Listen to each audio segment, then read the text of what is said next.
Hey internets, it's Jake from Mini Terrain Domain, and this is the Ghosts of Saltmarsh, Dawnbringers, Season 3. I am messing this up every time. We do that. How long have we been playing? Over a year, and I still screw up the intro every time. And I have it right here on the bottom of my screen. All right, take two from the top. Hey internets, it's Jake from Mini Terrain Domain, and this is Confrontations, Dawnbringers, Ghosts of Saltmarsh, Season 3, Episode 11. And you may already notice that we are down one Scotty. He has never fully clarified. He said he was at Valhalla, but has yet to clarify if he's actually in Valhalla or if this is some sort of conference. So we're hoping he's coming back next week. I guess we'll wait and see. But in the meantime, we are lucky to be blessed with Mr. Dan Dillon joining us. Dan is going to be playing a guest character tonight, and I'm going to apologize in advance, Dan. I don't know if you have the same pun appreciation that Kelly does, or if you actually appreciate them. But as you can see, Dan will be playing Drown, a Goliath Warlock. So tonight, Dan will be a Warlock of the Coast. Thank you. Thank you for that. Thank you. I'll be here all night. All right. Thank you. Thank you for joining us, Dan. We're very glad to have you with us tonight. We're excited to get to play together tonight in this session. So, before we get started, I want to say, first off, thank you to Jason, EverJ, who has already dropped 500 bits, earning you guys another domain die. And I'm going to throw out a happy anniversary to Jason and his wife, who are celebrating 10 years today. Jason is a friend to many of us, not just in the virtual world, but in the real world as well. So very happy anniversary to you, and thank you. Why are you watching this game? You should, unless you're watching it with your wife, spend some time with Leah. But anyway, thank you, Jason. And thank you everybody who's tuned in already. Really quick, couple of announcements.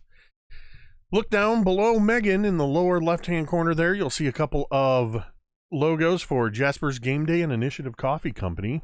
At any time, you can type !Jasper in the chat, and that will bring up a direct link for Jasper's Game Day so that you can donate to that wonderful organization founded by Fenway the Teen DM. That organization is dedicated to the prevention of suicide through tabletop gaming. And when you donate to Jasper's Game Day, that money goes to benefit crisis centers around the country. To that same point, if you type !Coffee in the chat, you will get the link to Metade Roast Coffee from Initiative Coffee Company. Metade Roast Coffee is a medium roast Brazilian and Peruvian blend that I personally hand selected along with my friend Dwight to represent the brand, and it is part of Initiative Coffee Company's Help Action. For every 12-ounce bag of that coffee you buy, $3 of your purchase goes directly to benefit Jasper's Game Day. Looking down below Jeremy now in the lower right-hand corner, you'll see the logo for D&D Beyond. While we are not sponsored by D&D Beyond is kind enough to have granted Mini Terrain Domain insider access, which is why you can mouse over the stream at any time and you will see all of these players' characters pop up on the left-hand side. And with Dan here, now there's a little arrow at the bottom and you'll be able to see Dan's character as well. And you can click on those and you can see their stats, and I'm using multiple tabs of D&D Beyond to manage the campaign. So thank you to D&D Beyond for that. Domain dice. You can look above my head here and you will see that there are 104 domain dice, in large part thank you to Joey P., our patron saint of domain dice, who pushed these folks up over 100 domain dice in one shot. In one game, I think he donated over 40 domain dice. So don't be afraid to use them, Dan. They've got plenty of them. But domain dice can be used 1 domain die can be spent by any player to force me to re-roll, or excuse me, for them to re-roll any d20. 2 domain dice can force me to re-roll a d20 and take the new roll. 3 domain dice can allow you to spend hit dice outside of a short rest. 4 domain dice will turn a failed death saving throw into a successful one. Unless it's a critical fail, that'll cost you 8 domain dice to fix that oops. And finally, for 5 domain dice, you can turn any hit into a super crit, which is an automatic double max damage critical hit. And I think we've now had about 4 or 5 of those been used. The last time both Thorgarn and Talmud used them versus giant weasels. And one was turning a food item into a weapon. Yes. No, I used mine on a bandit. That's right. You did use yours on a bandit. And the last thing that I want to say before we start, do the recap and start playing, especially since today is World Mental Health Awareness Day. There we go. We care about you. We think you are important, and other people think you are important. But if you find yourself struggling at any time, take that step and reach out for help. You can, at any time during this game, type !help in the chat, as our moderator, Fellowship of the Tables, has done. And that will bring up a variety of numbers for you. You will see the National Suicide Hotline available here in the United States at 1-800-273-TALK. That's 1-800-273-8255. Or you can text 741-741, and trained professionals are waiting to talk to you. Now, if you are among our numerous Canadian friends, you can text CONNECT to speak to somebody in English, or you can text parlay to speak to somebody in French, or you can call 24/7 toll free 1-833-456-4566. And I just realized I did not give the text number, so I'll back up a second. That's the phone number. The actual number to text CONNECT or parlay to is 686-868. And I know that was just a bunch of numbers I threw at you. It is in the chat right now. And as I said, you can type !help at any time. Again, being World Mental Health Awareness Day, I want to emphasize that it is not a sign of weakness. It is a sign of incredible strength to reach out for help. I was very open today on Twitter and on my own Facebook about it, and I've mentioned it here before. I have reached out, and I am now seeing a counselor, something that I put off for a very long time. So there's no shame in it. There's no shame at all in reaching out for help if you need it and admitting you need it. So please, if you do, seek those resources that are available to you. So with that, we are now going to get into some actual Dungeons and Dragons. The Dawnbringers have recently been pressing themselves into a quote-unquote haunted house. This house on the hill that they were led to believe was the site of an operation of smugglers and slavers. It is important to them not only to abolish or prevent slavery, but also their friend Captain Stark Dervish and some of his crew of the Evangeline, the ship that they took over from Faerun over here to Keoland. They have been imprisoned on suspicion of slavery, though many know those are false charges, or suspect as much. And the Evangeline has been embargoed and blockaded in the bay by primarily the traditionalists, who are claiming that there are diseased dwarves that need to be kept in quarantine. And to resolve this entire situation, the Dawnbringers have been tasked with finding the real slavers to clear Dervish and his crew's name. After arriving and briefly orphaning for baby giant weasels. What, you did it? You can't say you didn't do it. You brutally murdered the giant weasel parents and left the 4 baby giant weasels on their own, one of which is now made of gold, thanks to Fig. So who the real villains are here remains to be seen, I guess. But you moved into the house. You very purposefully went into the house. You discovered footprints. You followed them to a room where you found a trap door, and a voice, when you opened or even got near the trap door, called out, daring you to come any further. And you did dare to come further. You went down below into the basement, not deterred by a so-called scary voice, where you found a handful of bandits and a scout hiding under the beds, purportedly waiting to ambush you. But Cantriel's keen eye spotted one of their feet sticking out.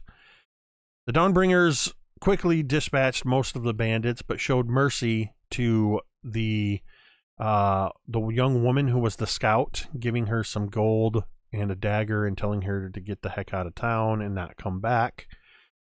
Then they interrogated a young bandit by the name of Teo, and they also gave him the same option, though I don't believe you gave him a dagger. I think you just gave him some gold and sent him on his way, where he quickly scrambled out of there and headed on his way. The Dawnbringers proceeded to check out the rest of the area. They found Sanabole, the smuggler leader's personal quarters. They found some signaling cues, or a signaling guidebook and some signaling supplies. They found a few other things in there, and then they stumbled into a previously undiscovered room with a bunch of skeletons lying in wait, very old skeletons, and an even older skeletal alchemist who tried to kill them. Even when they were destroyed, the skeletons all reformed into a skeletal behemoth that tried to take them out, but was no match for the Dawnbringers. Following in the wake of the skeleton's destruction and the alchemist's destruction, along the way, I should point out, Fig found a very nice oilskin coat with iridescent blue trim, and took the hat, the moldy old hat that the skeletal alchemist was wearing. It was Thorgarn, I believe, mended it, and it was discovered that it is actually a hat of holding. So Fig, our clockwork wizard, now wears a oilskin jacket and a hat of holding, which is quite a sight to behold. Dawnbringers, you are in the basement of this house.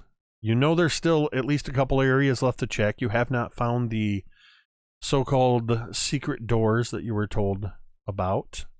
So you were still investigating those when you got sidetracked by skeletons. Dawnbringers, what would you like to do? So there's nothing else in this room that we can kind of investigate, right? Which room?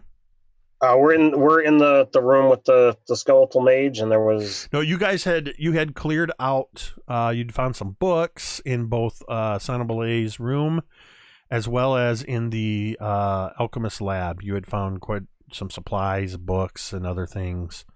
I believe somebody has a book of erotic poetry illustrated. That was among those items.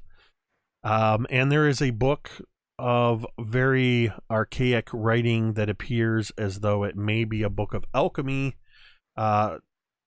Also, Cantriel picked up the alchemist stone, upon which she found out that it's not truly an alchemist stone. She seems to once again be stuck with this thing. That's 2 things that Cantriel has picked up that she can't put down, quite literally. But no, you have thoroughly cleared. Does it count with Griveth too? Did you picked them up and you can't put them down?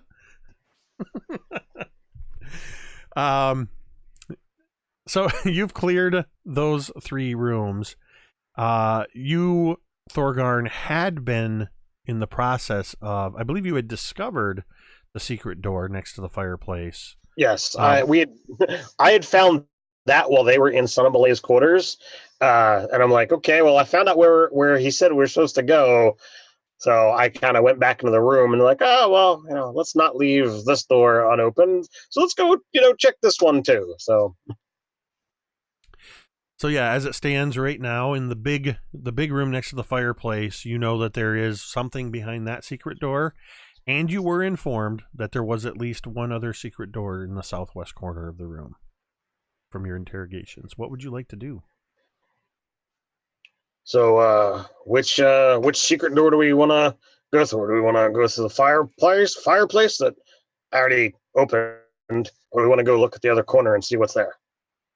I mean, we didn't. Well, did you see anything in the fireplace when you opened it? Well, I opened it, and then you guys were making a ruckus in the other room, so I didn't want to go charging in myself. Well, nothing came after you, did it? No. And nothing's followed so far. Aye. So let's check the other door. Sure. So, head to the southwest corner. All right.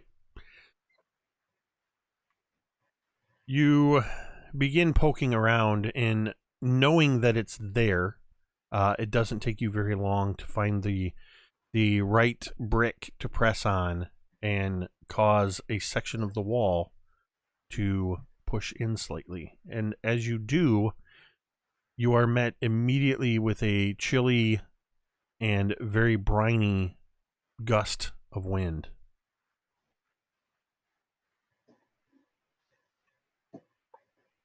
So, like, much more so like we were outside, or? Do you push the door open far enough to see on the other side?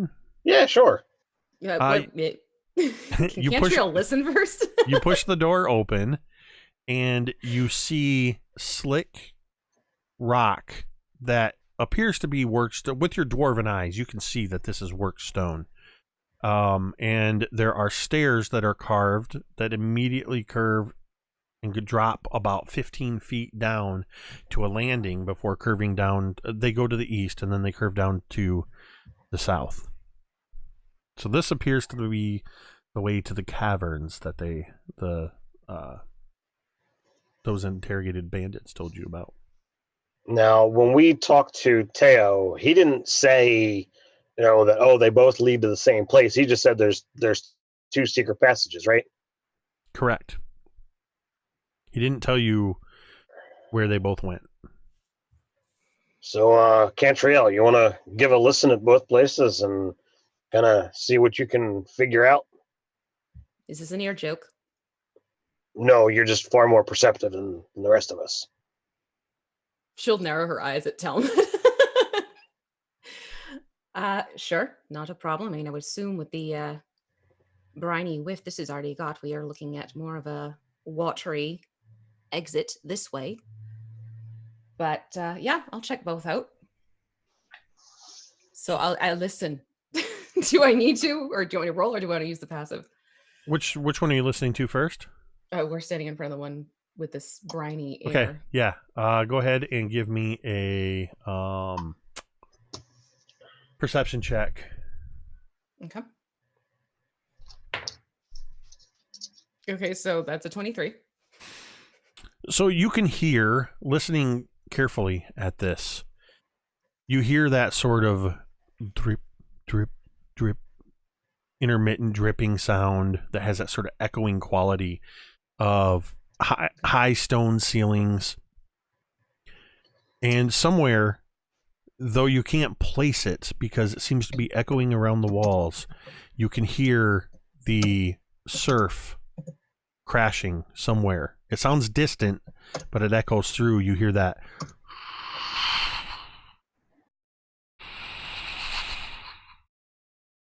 Other than that, you don't hear anything. Right, well, I hear waves, dripping, and that's really about it. Nothing in terms of footfalls, murmurings, shouting. It's actually rather peaceful. What about at the fireplace? Well, let me go over there and check then. She'll tromp over. Probably rolling her eyes too, muttering. Same thing. All right, roll for eye roll. No, I'm just kidding. Okay, so this is a 27. I was gonna say Your face when you do a really good roll looks like other people's face when they do something really bad. Because I feel bad. Why? I don't know. You're an elf. She always looks like she got caught with her hand in the cookie jar. So yeah, you listen at this partially open secret door that Thorgarn discovered next to the fireplace, and you don't hear anything. And then you hear a sound, not from the other side of the door. It's coming from above you. Does it splorch? It's not a splorch. You hear... Better not be. A little bit of dust. And all of you can hear this sound. Somebody is walking across the floor above you. Having already been through this house, you know that they are following... It sounds like they are following the same footprints that you followed, and probably your own footprints in the dusty floor. They are heavy footfalls. And they're moving into the direction of that large sitting room where the trapdoor is. Now, are we all hearing this, or just no, Cantriel heard it first, and now you all can, and you can see the dust kind of... One of those bastards that we let go found help. Well, now you can kill them all and have fun with it. Should we just wait? Or should we go into one of these? I'd say we go. And suddenly you hear, very loudly from the top of the stairs, a familiar sound. Welcome, fools! Welcome to your deaths!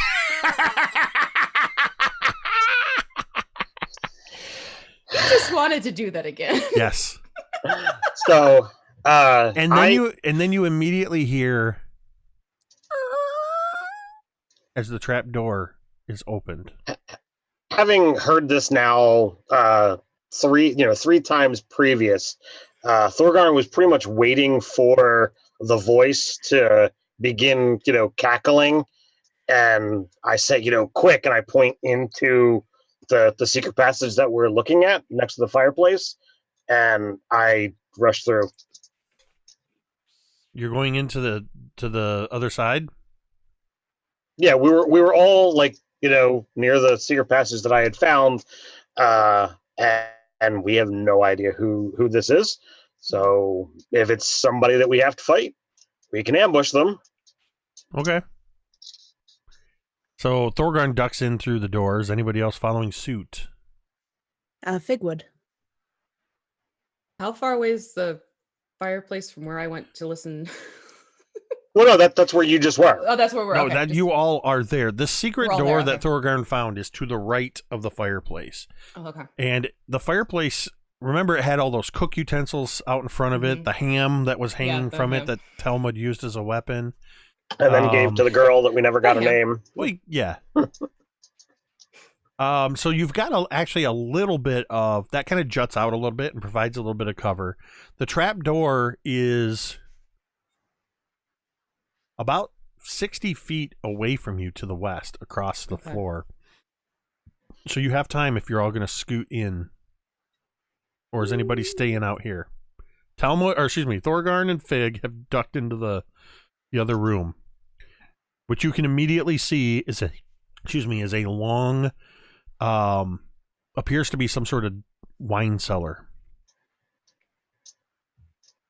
Talmud, Cantriel, what are you doing? Following. And just because it's easier for this session, I'm putting Griveth into autopilot. Just remind me that if combat comes up, that I need to roll initiative for him and utilize his protection and smiting features. It seems like that's kind of the group consensus, so Talmud will follow up. All right. So as I usher, people in, I'll still I'll stay right at the door's edge. Me being the shortest, it's easiest for everyone to kind of see over my head.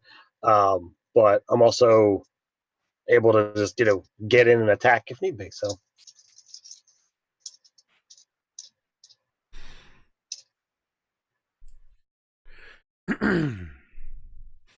All right, so everybody has moved in to this area. As you're all kind of tucked into this area, is anybody peeking out, keeping an eye, or have you closed the door completely? And I would say, because obviously all 5 of you can't crowd around the door, you would notice that the fireplace actually opens into this room as well, and some of the light spills in through the fireplace, so you'd actually be able to look through the fireplace. Yeah, my plan was to, leave the door open so that it wasn't in the way if we had to rush out. It's not so much hiding, it's either ambush and we take this thing down quickly, or, it's friendly and we don't have to worry about it. All right, so you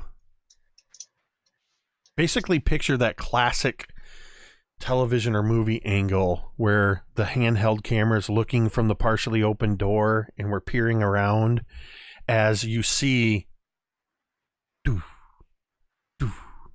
feet and legs coming down the steps cautiously, entering the room. And I imagine even an occasional tuk, tuk, tuk, tuk of a staff as this figure cautiously comes down the stairs. Dan, why don't you tell everybody what we see coming down the stairs? Okay. Do we have a decent enough view, or is it pretty much just from the knees down? As you are descending, it's kind of you're revealing yourself. Sure.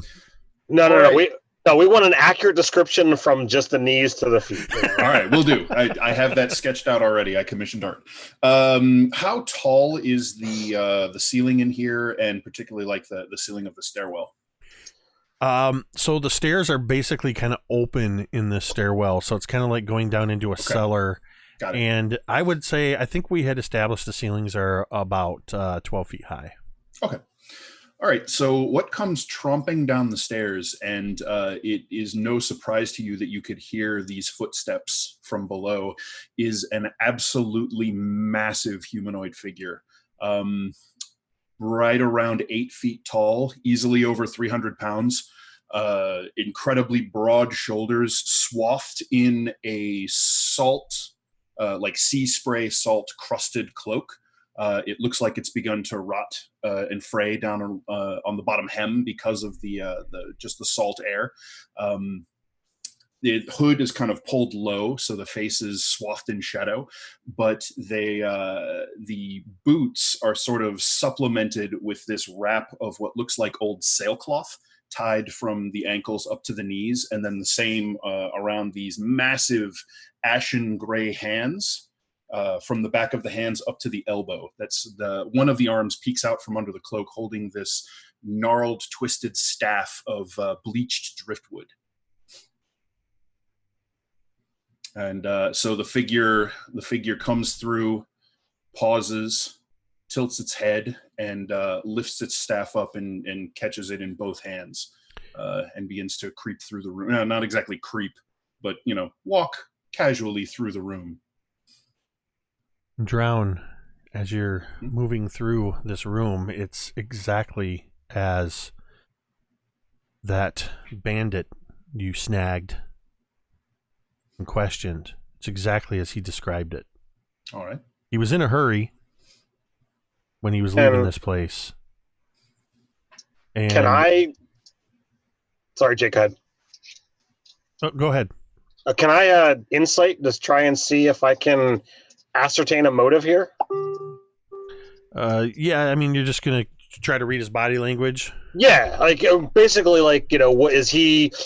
Is he here looking for something in particular? I don't know. Just body language, eyes, trying to see if I can give him a read. Sure.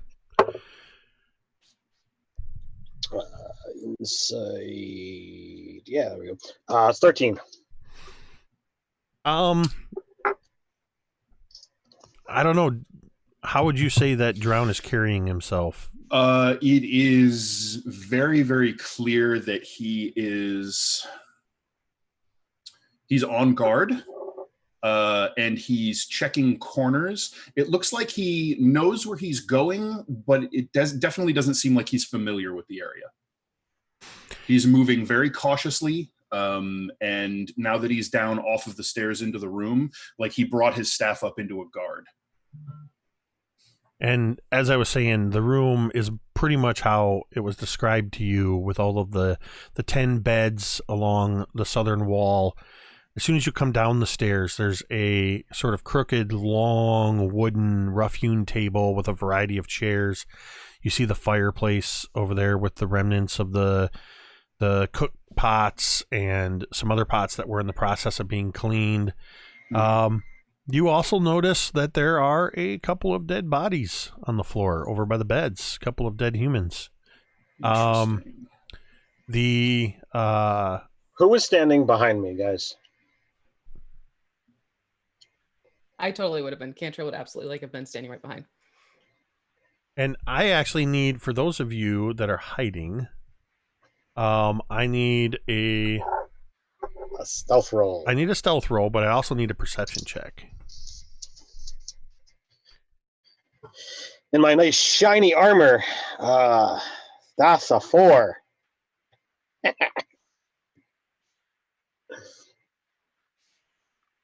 Perception was an 18 for me, and stealth was 12. Perception is a 7.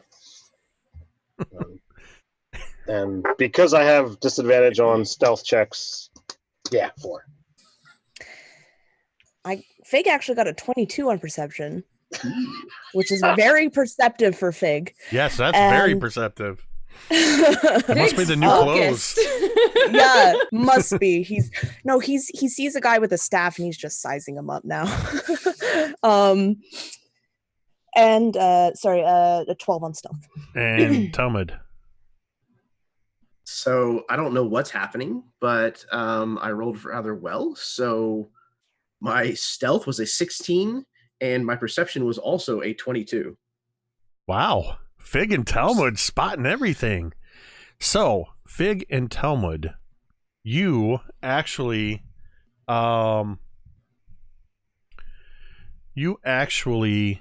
spot, not only as you're seeing this figure in the other room, Thorgarn goes to shift his weight and steps back, and all of you somehow managed to avoid this as you hastily moved into this room. And both of you watch as Thorgarn steps backwards and is about to trip over a dead body lying on the ground. If you would like to, you can each make a dexterity saving throw to try to grab him and prevent him from tripping over this body.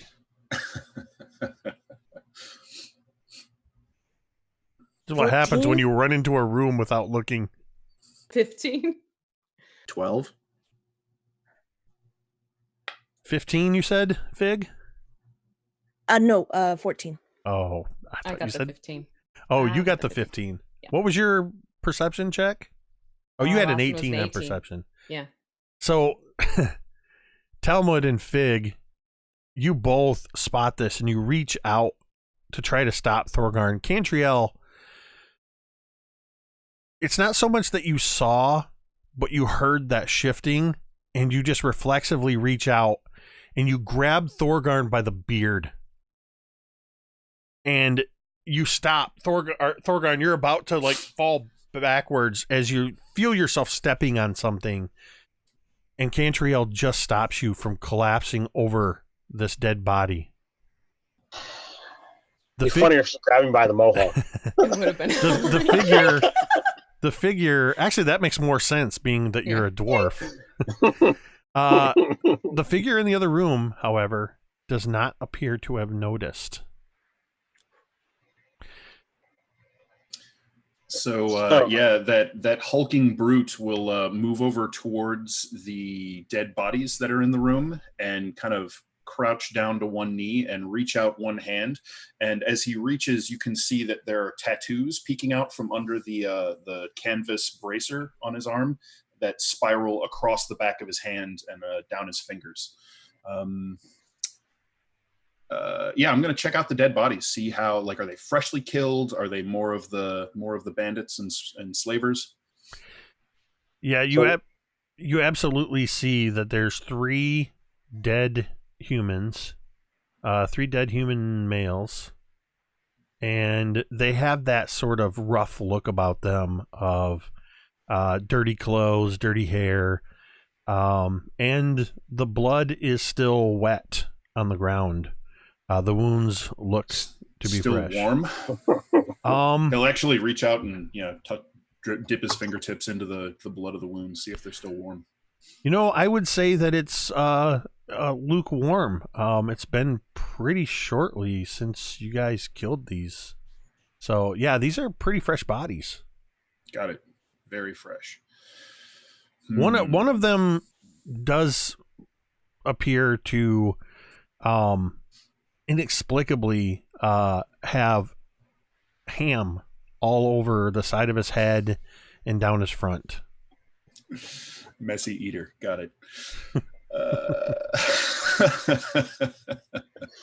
It's a curious sight indeed. The rest of you, from inside the room, you see this figure crouching over, inspecting the bodies. He's merely, at this point, he is about 25 feet away from you. Are there any other obvious exits from this room? Give me a perception check. 15. So you see over in the southeast corner, you can see that there is an open door and another door that's kind of in a small, almost like a alcove area on the northern side. You also can see a section of wall that's open in the southwest corner. Nobody bothered to close that, so and you can smell the salt air coming through that, and you hear that sort of echoing slosh sound of surf, water crashing against distant rocks. And I would say you would notice the partially ajar door in the shadow of the fireplace as well, with your devil sight, that the shadow of darkness doesn't hinder that. So you also see in that area there's a partially open, both of these appear to be sections of wall that have opened up. Interesting. All right. And so those are 2 separate doors in opposite areas? Yes, so you have one. This whole area that you're in is like, it's like 90 feet across, and all the way in the southwestern corner, which is about, you're more or less, you're in the middle of the room. By the bunks, and you can see that all the way to what would be your, looking that way would be your right, and then behind you on the northern wall, almost directly kitty corner opposite, is this other partially open door. Okay, and the one that's by the fireplace doesn't smell like ocean. Correct. Right? All right, so I'm probably not looking for a way out to the sea, so I'll head towards the one by the fireplace. So when you kind of look in the direction, but before you even like stand and begin stepping that way, it's like, all right, well, I don't know whether he can see us. I know I'm not the best at hiding. I'll just kind of like step forward and be like, stand and identify yourself. So what you see is a very, very short, for even a dwarf, 3'11", huge mohawk, breastplate, piles of weapons at his hips and on his back. There's a warhammer in his hands. All right. Does the gang have any particular insignia or unifying, identifying marks, anything like that? I would say, based on your previous perception check, well, actually, let's make a new perception check. How about investigation? Sure. I definitely think you would be sizing them up. Ooh, 22. I would say, as you start to see these figures, and it's a strange sight indeed, with Thorgarn at the lead, and you see another dwarf, and you see a metal man with a oilskin cloak and a tall hat. You see an armored human, and you see an elven woman all peering out. And they're a pretty motley group, but you notice that they all have matching bracers. They do, but not the slavers. Correct. Okay. And did I manage to squeeze a description out of that wretch before I let him go? Yeah, these folks pretty much look... Match it? They look maybe less embellished than the figure told you. The way he described it, there were 20 of them. Yeah. There were a lot more of them, and the dwarves were dire dwarves, and the metal man was 12 feet tall, and the elven woman was a drow, and okay, yeah, it was all embellished, but it's you can pretty much determine that these are the individuals he described. All right, so when you step out, the figure pivots and brings its staff back up into a guard when it hears your movement. And once you step into the clear, he very obviously relaxes just a little bit. He sort of settles himself up straight, takes himself out of his combat stance, and actually sets the butt of his staff on the ground and takes one hand off of it. So a deep rumbling voice kind of issues from the cloak hood, and he says, "I thought you'd be bigger." What, you're not big enough yourself? So as you kind of like settle and relax yourself out of an aggressive posture, the Warhammer would, kind of dip down as well. So who is it that's talking about us? One of the poor bastards who you didn't kill on this floor. And he kind of kicks one of the bodies nearby his feet. Man or woman? It was a man. Told you she wouldn't say anything.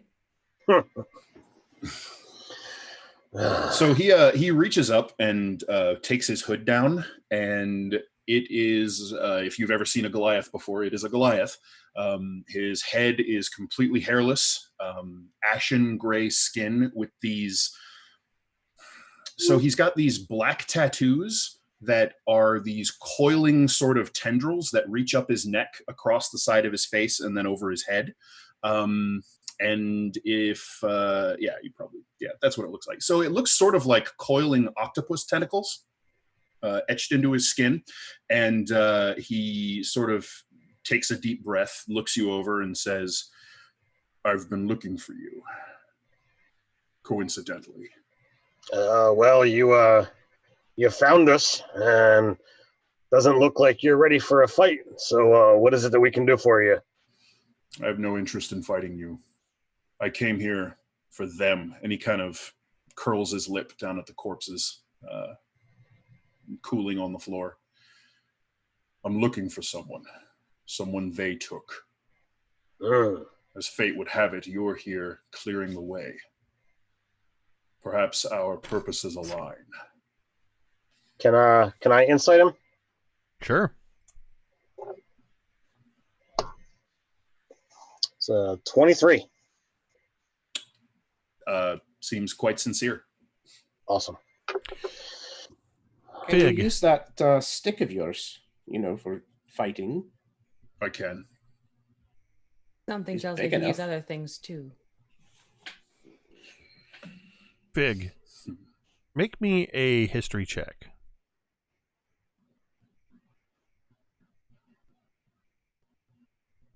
That is a 26. This is the first time you've ever seen a Goliath, but you recognize the features and description from the old wizard's books. But this is the first time you've ever seen a Goliath in person. Yeah. Yeah, I can imagine that while they're talking, if Fig had eyes, they would be wide, just gawking at this Goliath. I almost imagine the blue of your eyes just getting a little bit brighter. The blue lights behind your eyes. And he would take a step forward and he would put his hand out almost as if to touch the Goliath, but he would correct himself and look back at the others as if this is a lesson that they had taught him of personal space is a thing. So he would put his hands back down. And Drown, I don't know if you've ever seen a clockwork individual before, but this is a medium-sized man, as near as you can tell, man, that is made primarily of slightly rusted metal. You, they definitely said, was bigger. And he smiles this wide grin. So, I'm called Drown, and I offer my services to you if you're here to kill slavers and squeeze the truth out of them. So, drown or drowned? Drown. It's a interesting name. He just sort of nods once and leaves it at that. V, fist bump. Wait, no, this way. Other way. There you go.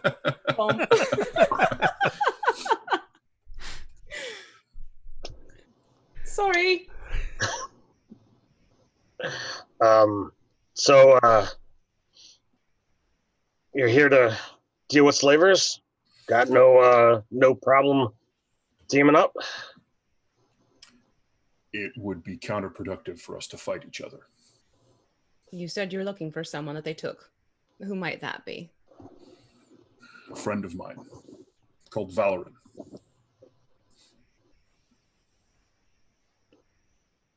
Fair enough. Well, we definitely want to get some information from them, that's for sure. Extra squeezing would be appreciated, that. Have you found any prisoners here? Prisoners, debatable. We're told that they're below. And we do believe we've already found the way, and I kind of point off towards, the direction you felt the sea breeze coming from. We were checking a couple things out before we headed down. With that, I will look back into the wine cellar. Was there a long passage? There was a body I almost stepped on.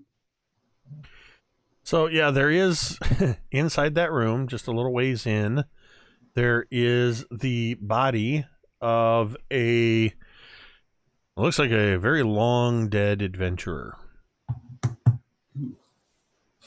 There's some pretty banged up, they're wearing some pretty banged up plate mail. They have a long sword and shield, a pretty old looking explorer's pack. But it looks like you can see that they're dead long enough that they're more skeleton than flesh. Anything that looks like it's significant? Or is it just the old basic? Looks pretty standard issue. The longsword and the shield, though in decent condition, they're showing signs of tarnishing a bit, which would kind of tip you a little bit that they're not anything probably special. Probably not magical. The rest of this room is more long than it is wide, and there are a number of empty shelves. There are quite a few broken bottles lying around in the room. Give me an investigation check as you scan the rest of this room. No, I'm going to reroll that. Domain dice. Indeed. That's much better. That's a 17. All right. You do notice...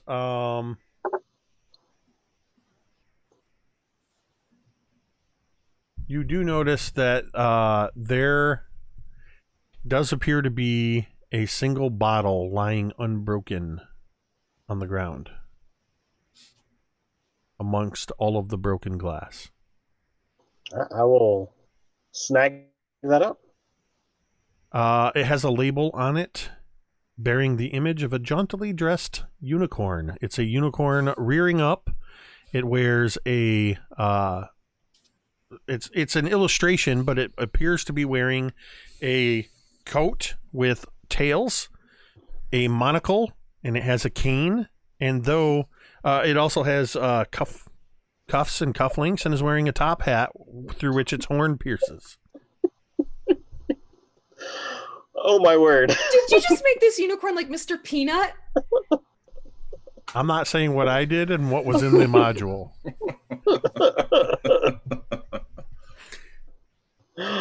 Wow. Is there any script on it whatsoever, or is it just a bizarre unicorn imagery?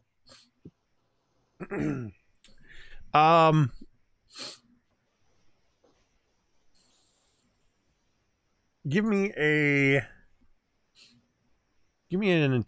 another investigation check. Oh, you kidding me? I find nothing. So You got domain dice for days, Thorgarn. All right. I'll re-roll the other natural one that I rolled tonight. I'll replace it with a natural 20. All right. As you're looking at this jaunty unicorn, you sort of move your thumb across the bottle, and you clear the dust away, and you see the name, and you can thank V for this, Mr. Unicorn. It is a very rare vintage of wine. And this bottle alone is worth over 50 gold pieces if you can find the right buyer. Or it may taste exceptionally well if you drink it yourself. So I kind of head back to the group. If we win today, we got something to celebrate. I pulled up the bottle with the bizarre unicorn on it. The only other thing of note in this room is along the east wall, there are a set of stairs that are leading back up to the first floor. Well, we have no need to go up. All right.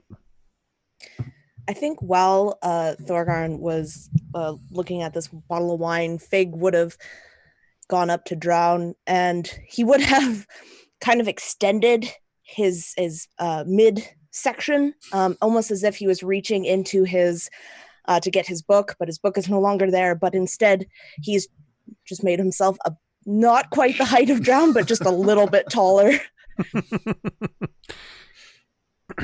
Hello. My name is Figure 2 Prometheus, but my friends call me Fig. It is nice to meet you. He puts out his hand. So, Drown will reach out and take the hand, and maybe not... What does Fig seem to be made of? Metal, like brass, steel, iron? Copper, mostly. Copper, some okay. brass. And you even see, like, bits of wood in there as well. So, all right, yeah. So he'll give a decently firm handshake, and he'll incline his head. It's nice to meet you, Fig. Drown, I want you to make an insight check. Sure. Super insightful. Narrator. It's a he was 7. Not. 7. Yeah. Gentleman 7. Ron Howard's voice. He was not. Okay, carry on. All right. So he shakes Fig's hand and then releases it and says, "It's nice to meet you. You're And I think, an interesting individual." as are you. Your grip strength, though, seems about what I expected at a humanoid of your size. So that is good to know. And he would kind of go back down and look expectantly at Cantriel and Talmud. Yeah, he'll kind of look over at the rest of you. Nicely done, Fig. Following suit, I'm Cantriel. Yep, I'm called Talmud of the Geduan clan. There's some ham hanging right above the fireplace if you're hungry. Just don't use any of it if it's looked like it's hit someone lately. So yeah, does the ham look like it's been splattered across some poor bastard's face? I thought there was only one ham, and it was given to the girl. I was cutting No, there pieces was a off of big it. chunk It of was- it was a ham, chunk. and he gave a piece of the ham to the The girl. ham. Okay.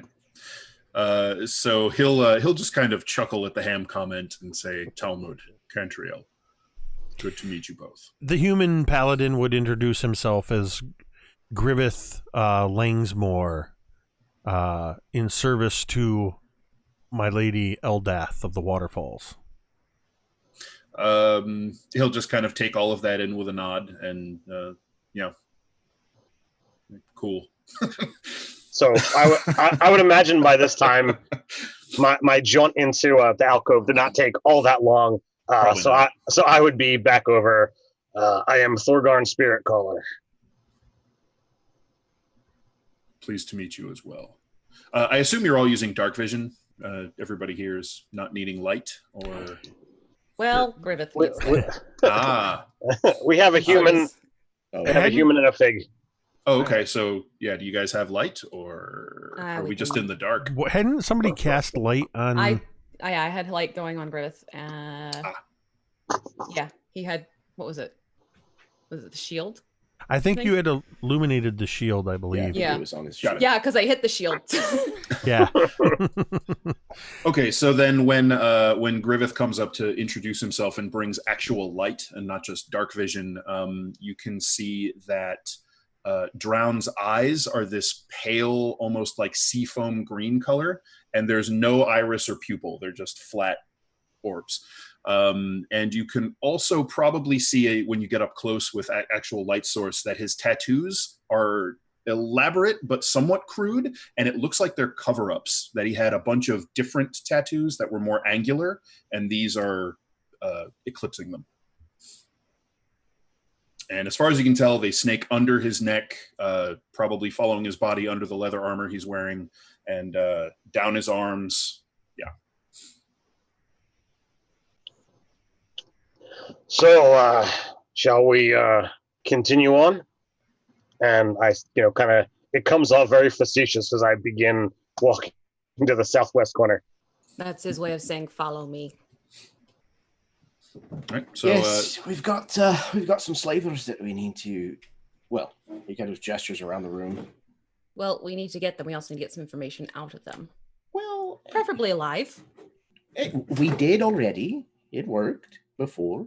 Yes, but we need to take them back so they can actually hear what they have to say. Some of them, yes. Yeah, Say all of them. I'm all for bringing Sanbalayan alive so that he can face prosecution. All right, let's go get the son of a bitch. Well, you do remember that the female that you had interrogated, that she had told you that there was also Captain Snake Eyes, Captain Snake Eyes, Bloody Bjorn, Foul Frothov, Ponkiet, half a dozen sailors, the Hobgoblin Joff, and 3 to 4 scouts. There you go. I love that. I love that you're taking notes.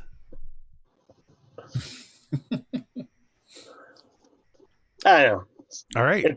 It's better this way because I've got a memory like a sieve sometimes. So you're heading down into the caverns to the secret door. Indeed. Who's taking the lead? I will. All right. Who's basically what's the marching order going into this cavern? We got Thorgarn. I'd probably take Sandra, because probably wouldn't Talmud go right after Thorgarn? Woody. It's up to you guys. I can either go second or bring up the rear. Either way. I can shoot over your heads. True. So are we going into a pretty tight, cramped corridor? Or So it's a pretty narrow doorway into a landing that's about 7 or 8 feet square. And the stairs are maybe just a little bit more than 5 feet wide, and they descend about 15 feet. Okay. And so is this like an open stairwell like the one coming down here, or does it Nope. have a ceiling? This one has a ceiling that is probably a about, when you first walk in, it looks like it's maybe 10, 12 feet up, and then as the stairs descend, the ceiling stays there. This area looks very worked, like it was carved out. But at the bottom of the stairs, you can just make out the beginning of rough-hewn rock. All right. So unless anyone objects, Drown will probably hold back and go last, so he's not filling the corridor for anyone behind him.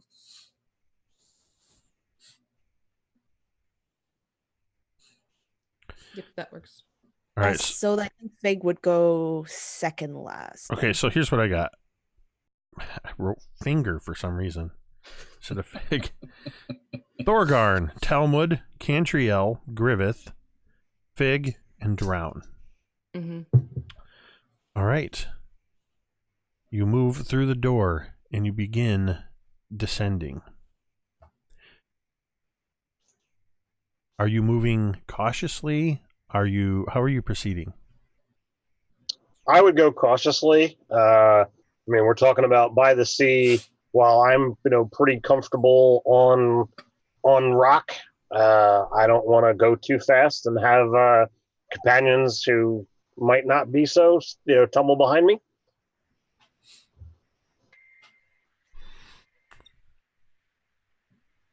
All right. So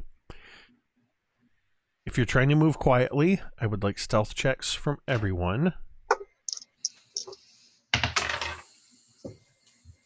Holy moly. I genuinely That's a cannot interpret your reactions.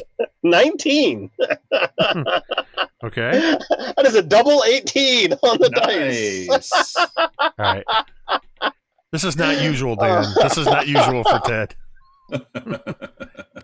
Fig is going to use a domain die. All right. So is Cantriel. Out of 3. Talmud got a 17 on his stealth. See, that's not normal at all either. No, That's I'm a worried. 15 now. Yeah, but you're not rolling with disadvantage. I am. Usually I feel like I'm rolling with disadvantage. Well, that's just Talmud outside of combat. All right, so we got a 19, we got a 17. What'd you get, Cantriel? 15. Big? 5. Brown? Dirty 20. So, if I can, I imagine that Fig is really excited to see a brand new humanoid. So he knows he's supposed to be quiet, but he's too excited. So I think you would catch him every so often just trying to talk to Drown while everyone else is trying to be quiet. Can Fig turn like completely around at the waist?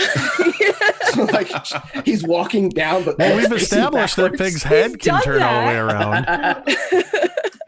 I imagine this would be quite disconcerting for Drown. Which is probably why a little bit. And I imagine, Cantriel is every once in a while like reaching back, trying to shush him. Actually, like trying to pull the hat down. Like, Because I mean, it's pretty rare when both dwarves are quieter than the elf. yes. what's Drown's passive perception? 9. Okay. And what was, I think Talmud and Thorgarn were pretty low on that as well. Passive for me is 11. Yeah, passive on me 13. Nope, I'm sorry. Yeah, 13. Cantriel's is usually pretty high. However, she's distracted by Fig and attempting to quiet Fig down, and with the distraction of Fig, and that is why nobody notices as Thorgarn steps on a step that drops an extra 3 inches. I need everybody to make dexterity saving throws at disadvantage. Oh. Unless you Yay. have something that prevents you from being surprised. Danger sense? Danger sense.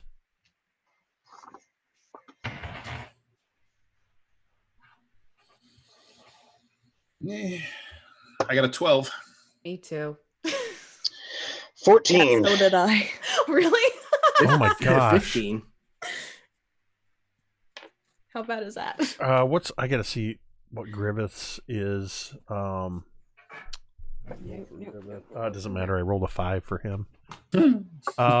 But I'm gonna say, because this is what Griveth would do, is he uses his reaction, and he, of course, I think this is exactly what he would do, is he's going to suddenly shove his shield up over your head, Cantriel. Oh, for crying out loud.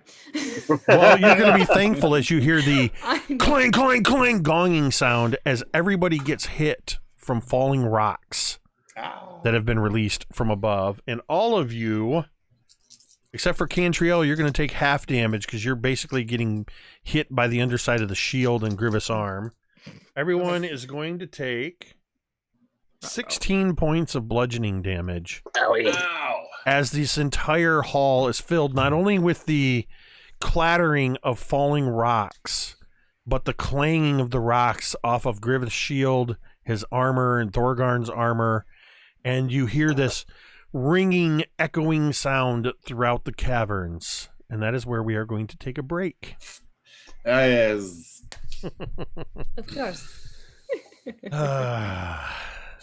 All right. Well, we are going to take a 10-minute break.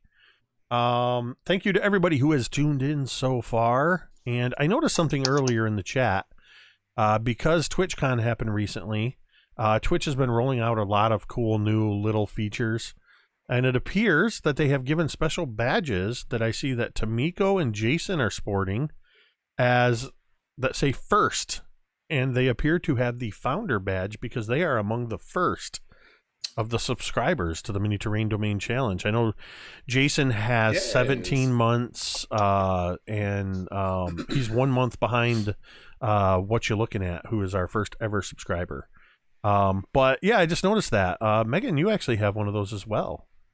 You must have subscribed right after What You're Looking At because you're at 18 months as well.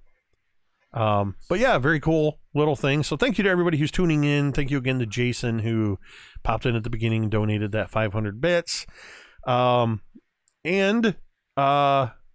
we'll be back in, I got to move my stream deck over to the right page.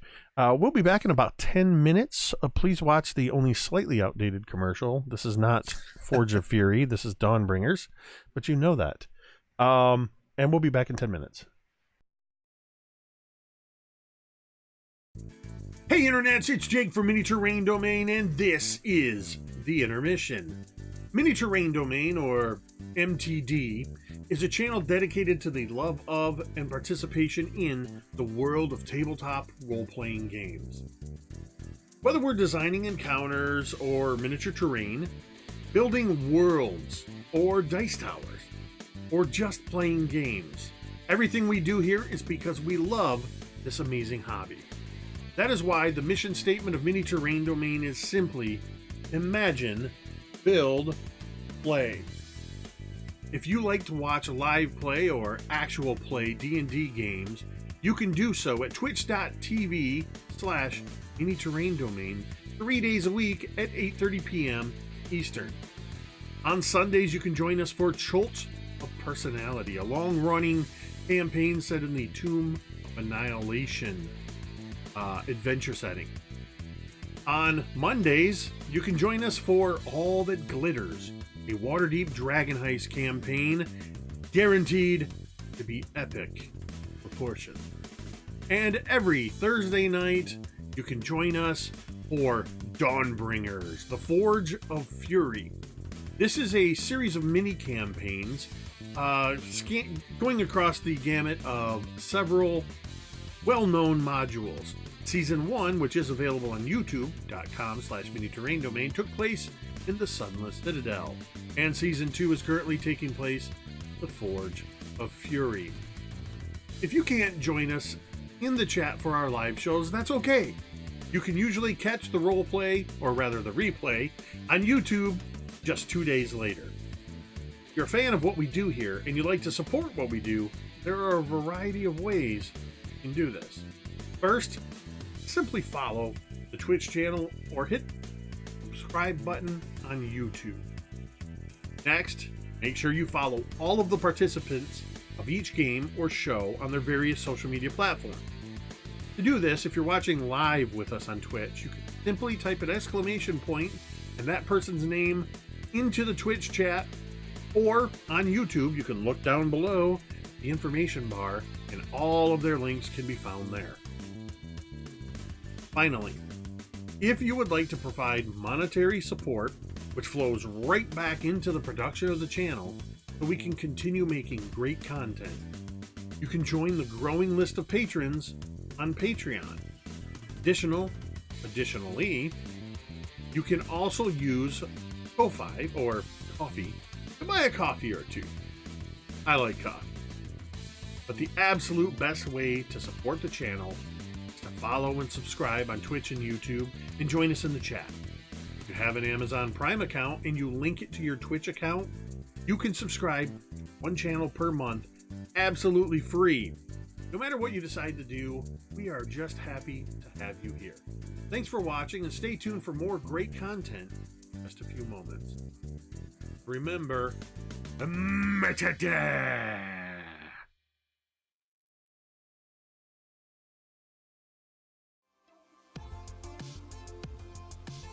Hi everyone, I'm V and I have the YouTube channel, The Crafting Muse. Please be sure to go over there and check it out if you too would like to learn how to make some tabletop terrain, paint miniatures, as well as some game accessories. I'm always happy to have new subscribers over there.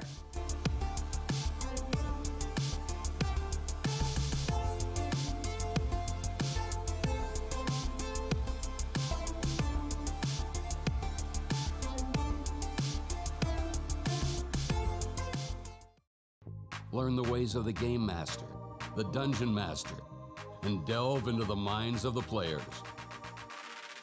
If you're looking for adventure, excitement, thrills, and a dice-rolling good time, grab the modules each month and play the campaign with your gaming group with quest givers DM Scotty and DMG. They're taking you on an epic journey through the role-playing experience every Friday. You're sure to get hooked on adventure.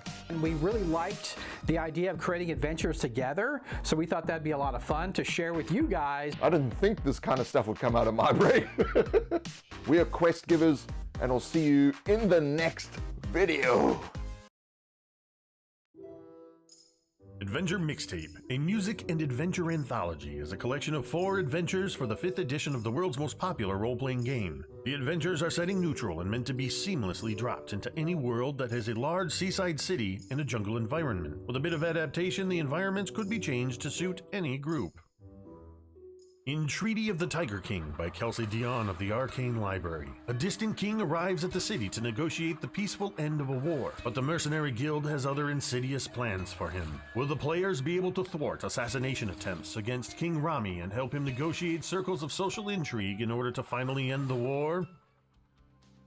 In Madness of the Majestic Menagerie by Ken Brees of Burling's Beard, the famous Majestic Menagerie draws hordes of visitors to the metropolis and cultural hub known since time immemorial as Splendor by the Sea. But now the gates of the famous zoo have been shut and the grand opening of the new section has been jeopardized by a spate of mysterious accidents and, it's whispered, grievous injuries due to uncontrollable creatures. Mr. Majestic seeks to hire investigators and troubleshooters who can keep a low profile to iron out any problems before the impending grand opening becomes a complete disaster. Do you have what it takes to uncover what's driving the madness that's befallen the Majestic Menagerie? In The Infernal Collection by Sharang Biswas, when an influential fashion designer is found dead days before a major fashion show, heroes are called in to solve the mystery, prevent any further destruction, and help the fashion house prepare for the show. Gorillas in Their Midst by Jacob W. Norman of Mini Terrain Domain is a pulp action adventure wrought with perilous challenges and high possibility of death. But what is adventure without danger? Of course, there is the lure of vast piles of unclaimed treasure and the accompanying fame that await those intrepid adventurers who would defy the odds and plunge into the heart of darkness. In this adventure, the characters will face raging river rapids, wicked waterfalls, poisonous plants, venomous vines, sinking sands, treacherous traps, and the vicious jungle demon itself, Awakane Gori. Grab your satchels, fedoras, and bullwhips. Adventure awaits. The Adventure Mixtape also comes with 4 original songs inspired by and written for the heroic adventures herein. This collection of music and story is something unique. We had no better word for it than mixtape. If you ever received a cassette, CD, or digital playlist curated to take you on a memorable journey, then you'll recognize what you find inside this volume. Also included in the Adventure Mixtape, courtesy of Kelsey Dion of the Arcane Library, are exclusive combat cards. Special cards that contain all of the items, monsters, and spellcasters found within these adventures to make running your adventure all the more easier. Adventure Mixtape, a music and adventure anthology, is available exclusively on drivethrurpg.com.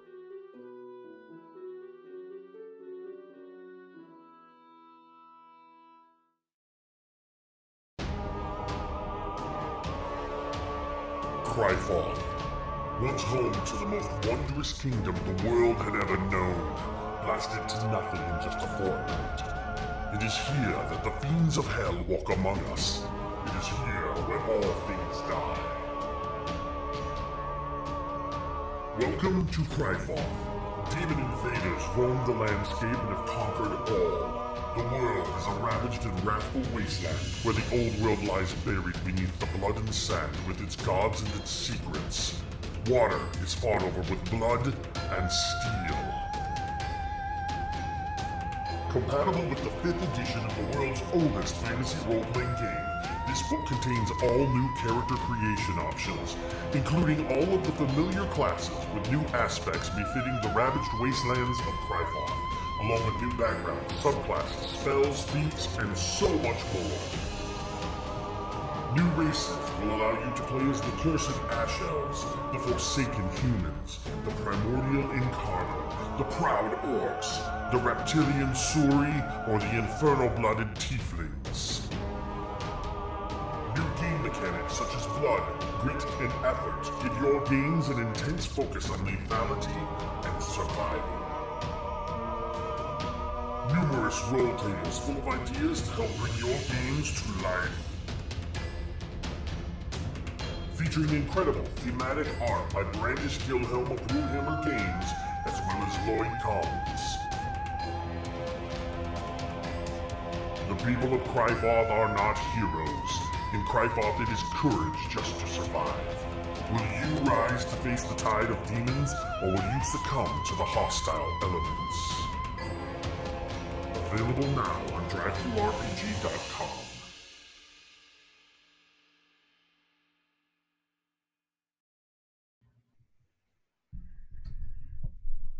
And we're back. Jared! I looked away. What did I miss?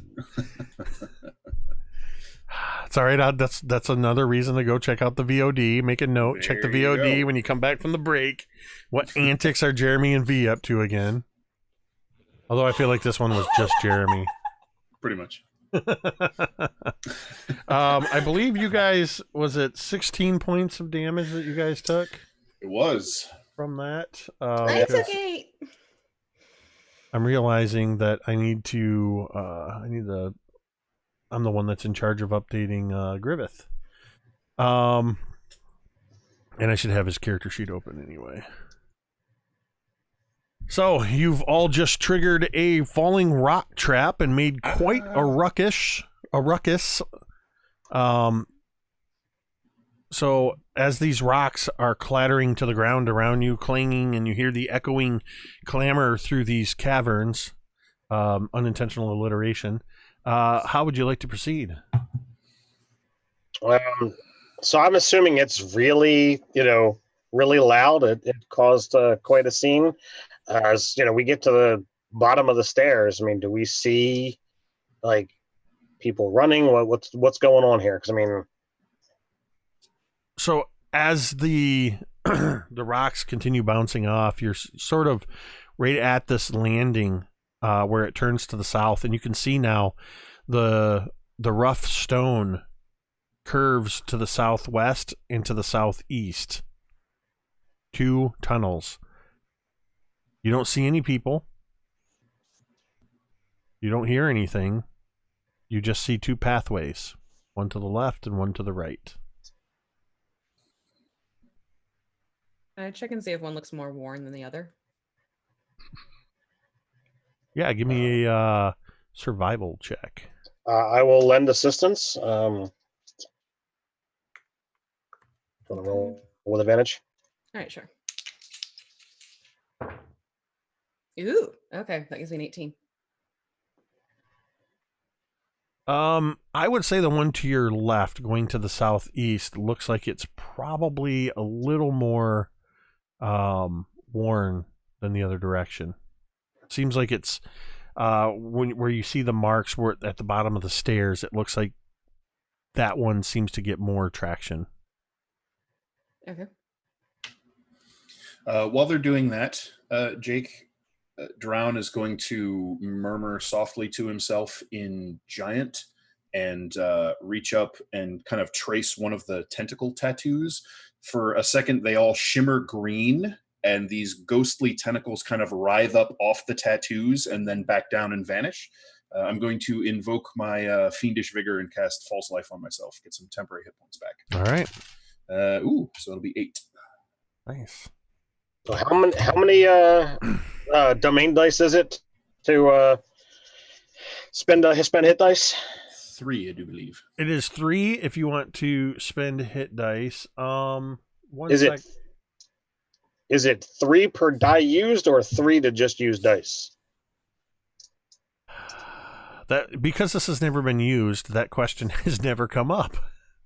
I would say that it would be 3 to use to invoke the opportunity to do so. However, before you do that, I just want to see.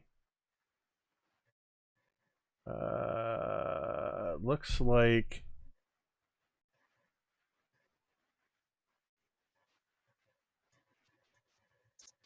how badly are you hurt? I'm down 23. Jeez. I was down 7 from the previous fight. Yeah, I'm looking to do the same.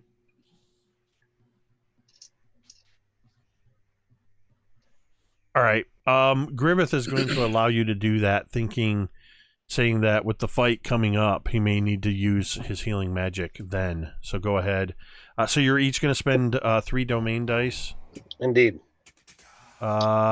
And you just got 1 back, so because Unmade Gaming has just raided the channel. Hey! So, Hi, Mike! And friends. Yes. Thank you for the Mike and raid. Birds. Nice to see everybody here. And so let's see, that's a net loss of 5. So that puts you guys at, we'll do this. That was, yeah, so there you go. You now have 95 domain dice remaining, and you each can spend hit dice. All right. So what are you doing?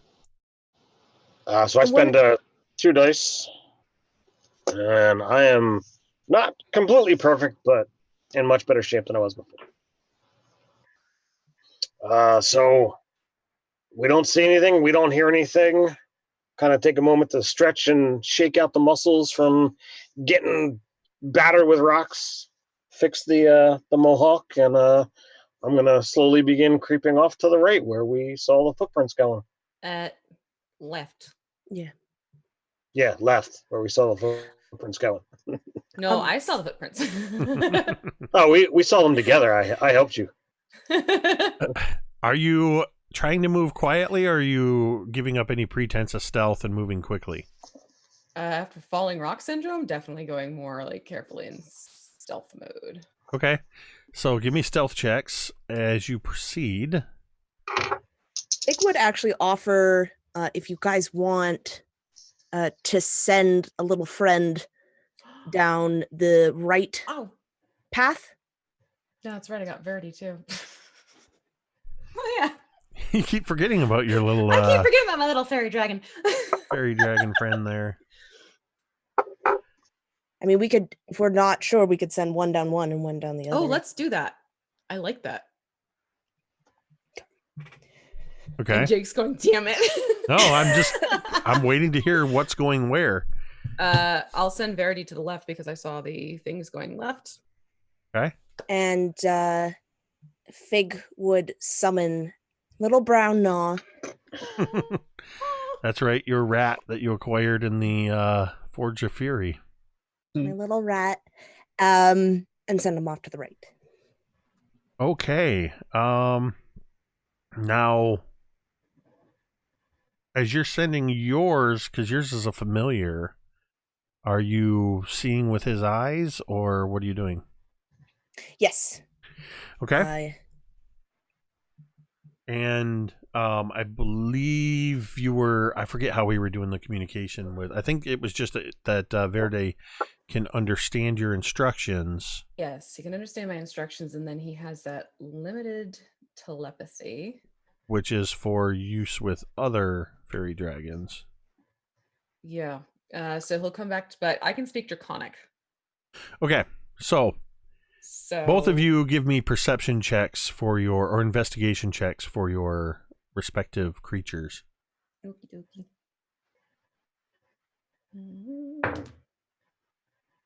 I'm going to use a domain dice. Yeah, I got a 10. I'm not saying it's Dan's presence or anything, but you guys are spending domain dice a lot more than usual. It's uncanny. I got a 23. All right. And what about Verde? A 10. So I'd say Verde sort of fluts. That's a new one. Flutters away. Flits? Yes, flutters away. And comes back a few minutes later in a little bit of a, almost seems distraught. And the way he's flying is kind of erratic. You get the sense that he does not like being underground. Okay. He does not like this underground cavern and does not want to stray too far away from you. Okay. Thank you, Spike, for the for dropping the 1,000 bits and earning 2 more domain dice, so that puts you guys from 94 to 96.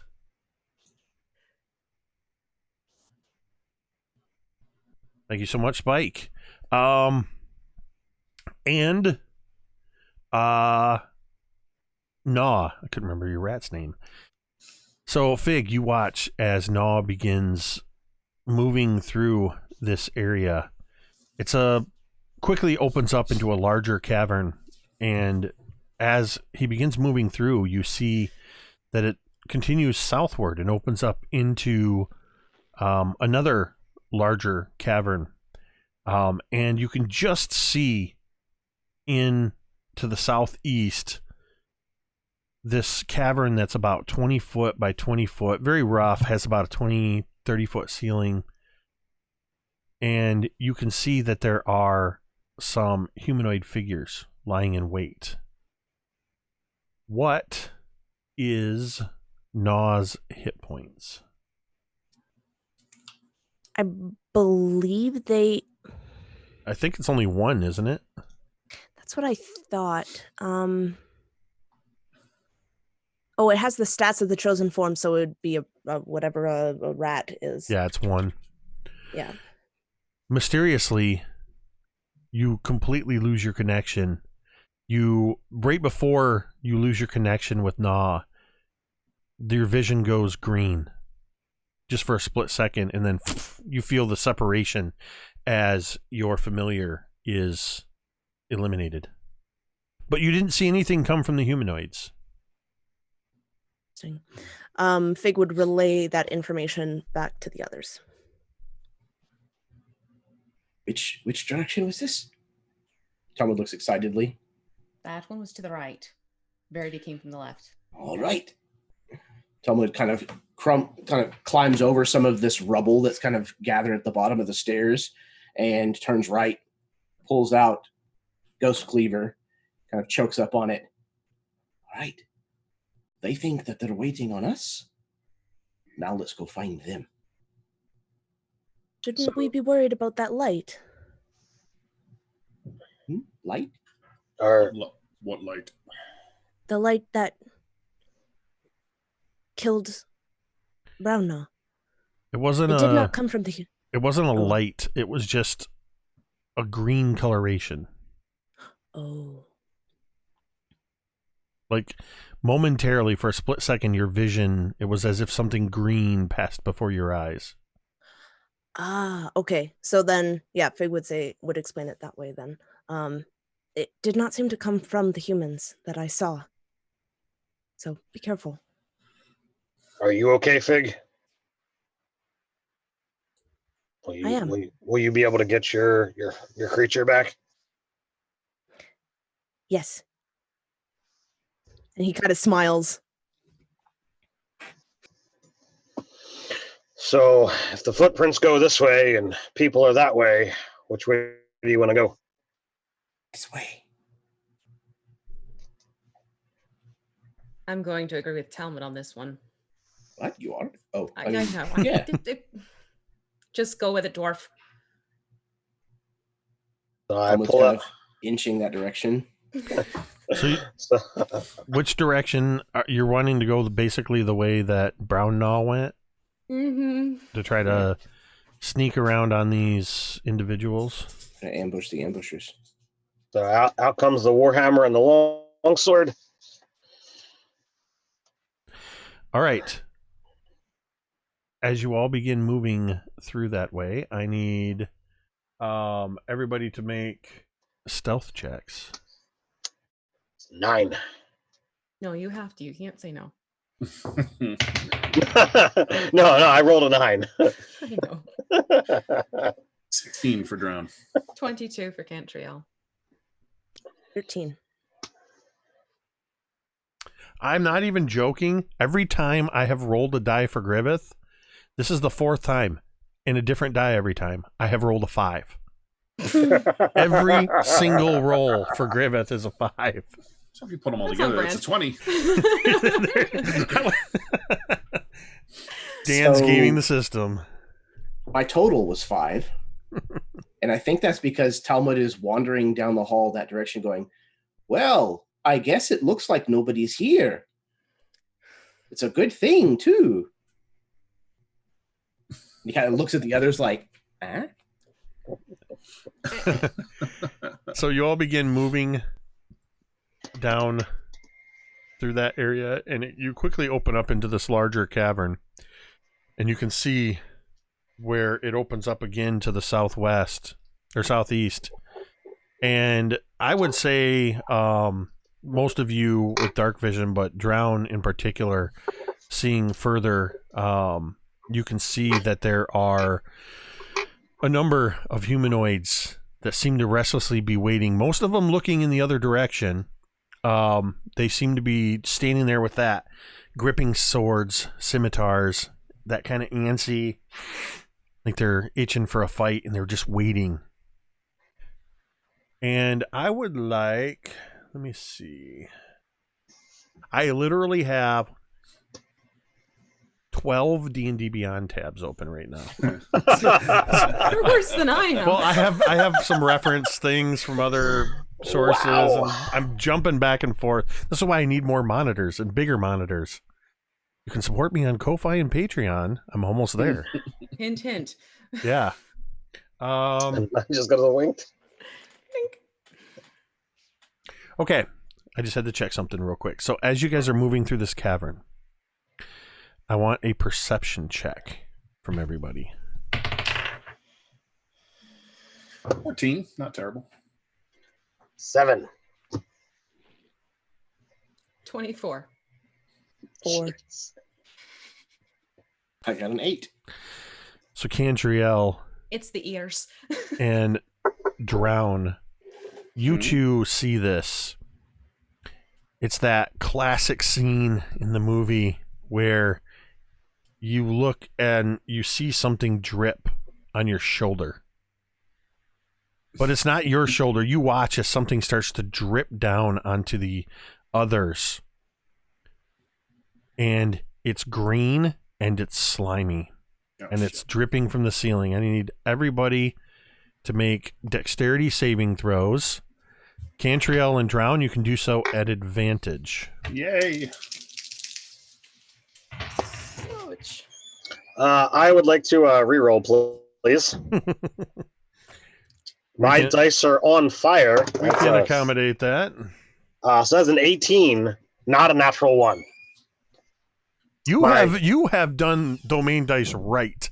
Yes. Every time tonight. Yes, tonight for sure. They're working out very well for you.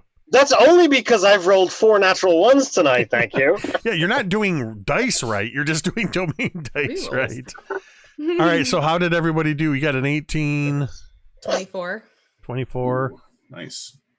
Talmud rolled a 20, so that's a 22 for him total. Sweet. Hey, that's not 18. And Drown got a 16. Let me see if Griveth gets something other than a 5. Yeah, he did. He got a 4. Oh, Oh no! I'm not even joking. I wish I had the dice cam up again, but yeah. So he got a 4. So Griveth is actually the only one that gets hit by this. The rest of you all kind of Drown and Cantriel are able to quietly kind of move you out of the way and point up, and Griveth just happens to just look straight up as this glob of right green in his eye. hits him in the face, and Griveth is going to take 8 points of acid damage as green slime drips from the ceiling, and you can hear it sizzle as it hits his face, and Griveth just immediately starts going and starts scraping at it to get it off. So he's not going to take any additional damage. I'm glad I passed that save because that could have damaged the mohawk. it's all about the hair. This green slime seems to be very caustic. But with your stealth rolls, you all managed to actually not be noticed by the humanoid figures as you're moving. Wow. Really? They actually, Drown, you can actually see that they are humans that are waiting in the dark, which could explain why they aren't seeing anything. They don't see us. We are in the dark. So how are Griveth and Fig managing the fact that it's dark? Do they still have light? Because that's going to give us away unless they're just dousing it. I think that around the time, and I should have mentioned this, but around the time that of the rock incident, the light spell would have worn off of Griveth because it only lasts for an hour. Yeah. Right. And you had been down in the basement for a while, so yeah. So are they just going to kind of like hold someone's shoulder? I imagined Griveth kind of sticking close with you guys in favor of. So we'll say that this is not total darkness down here. It's very dim. Sure. Okay. There seems to be natural light spilling through from somewhere not far away, and it's kind of bouncing around the wet walls. Yeah. How far are those humans from us? Yeah. They are 5, 10, 15, 20, 25 feet through about a 15 feet or so, slightly narrow section, but you have clear line of sight, and you can see that there are 6 human individuals in that room. All right. Well, like, how are they arranged? Are they more or less next to each other? Are they kind of scattered around some cover? So they are bunched up, and they are all looking in a direction that looks to be towards the north and not in your direction. And they're, like I said, they're all just standing there almost like shoulder to shoulder, like they're waiting for some kind of a signal and kind of looking like they want to go rushing forward. Do it. All right. So does Fig have something that wants to happen here? Is that what I'm understanding? Yeah, does Drown feel Fig heating up a little bit? Yeah, am I reading the room correctly? You get that because that sound when metal starts to heat up, that ting, that pinging sound. Yeah. Ting, ting. Fig is a chihuahua right now, just like kind of shaking. I love it. If only everybody else could see our side chat.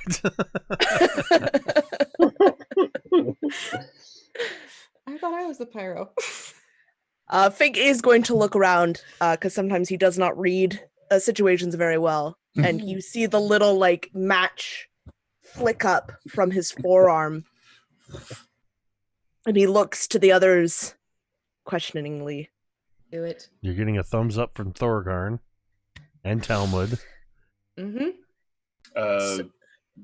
Drown will just kind of quirk one of his brows and just watch what's about to happen. So you see this match just pop up from Fig's arm, and it immediately ignites. And you see it's getting brighter and brighter, more so than a match normally should. And you see with one fluid motion, he goes from holding his hand out to facing his palm, and this match just immediately ignites, and this huge ball of fire crashes in to these pirates. Well, okay then. All right, so let me see what their deck saves are. All right, so get a bunch of d20s here. I'm gonna roll these. There's 6 of them. Now is the point when I start to hope that those aren't escaped slaves. Pretty sure they looked like slavers. They had weapons and stuff. They're waiting for a signal. So we've got a natural 1, an 8, a 9, and then a 16, an 18, and a natural 20. So half of them fail and half of them succeed. So what's the damage?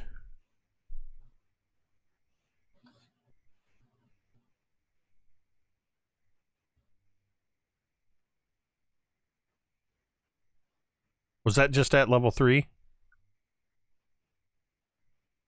So 8d6?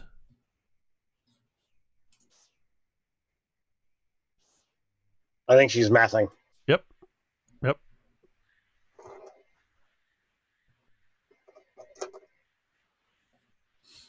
Sorry, I don't have enough d6s. That is going to be 35 points of fire damage. Woo! Nice roll. There is this tremendous sound as this bluish fireball shoots forward into this room, and you watch Drown. I don't know if you've ever seen this kind of magic before in this way, but you watch as these 6 humans are instantly immolated. A couple of them look like they're trying to get out of the way, and they start to run down the hall. A couple of them crash into the walls, and all of them, their screams are just caught in their throats as their lungs burn up. And all 6 of them collapse, bodies still burning. Thorgarn and Talmud, your danger sense prickles as you all hear, well, actually, you don't all hear this. Cantriel, you would hear this. You hear heavy footfalls rushing at you from behind. Yeek. And I need you to roll for initiative. Can I let them know? Or I hear things? Was it just me hearing it, or is everyone It's else? only you hearing it, and it's pretty much all happening in the instant. And what I'm going to do is I want to have you roll with advantage on your initiative. Okay. Hey, Jake, I'm going to burn a die to reroll my initiative. Excellent. I just got a 20. Hey, nice. So I got a 24 for mine. All right, and then I need to roll for Griveth as well. 5. No, it was a 7. I've not rolled double digits for Griveth. Oh my gosh. So that puts Griveth at 8. All right, Drown, what'd you get? 18. Cantriel. 24. Big. 10. Thorgarn. I also have a 10. What's your dex? We both have a +1. She's giving it to me. She's Okay. saying, or me. Talmud. 20, dirty. 30-20. And then, of course, I forgot to roll for my guys. So that is a 17. And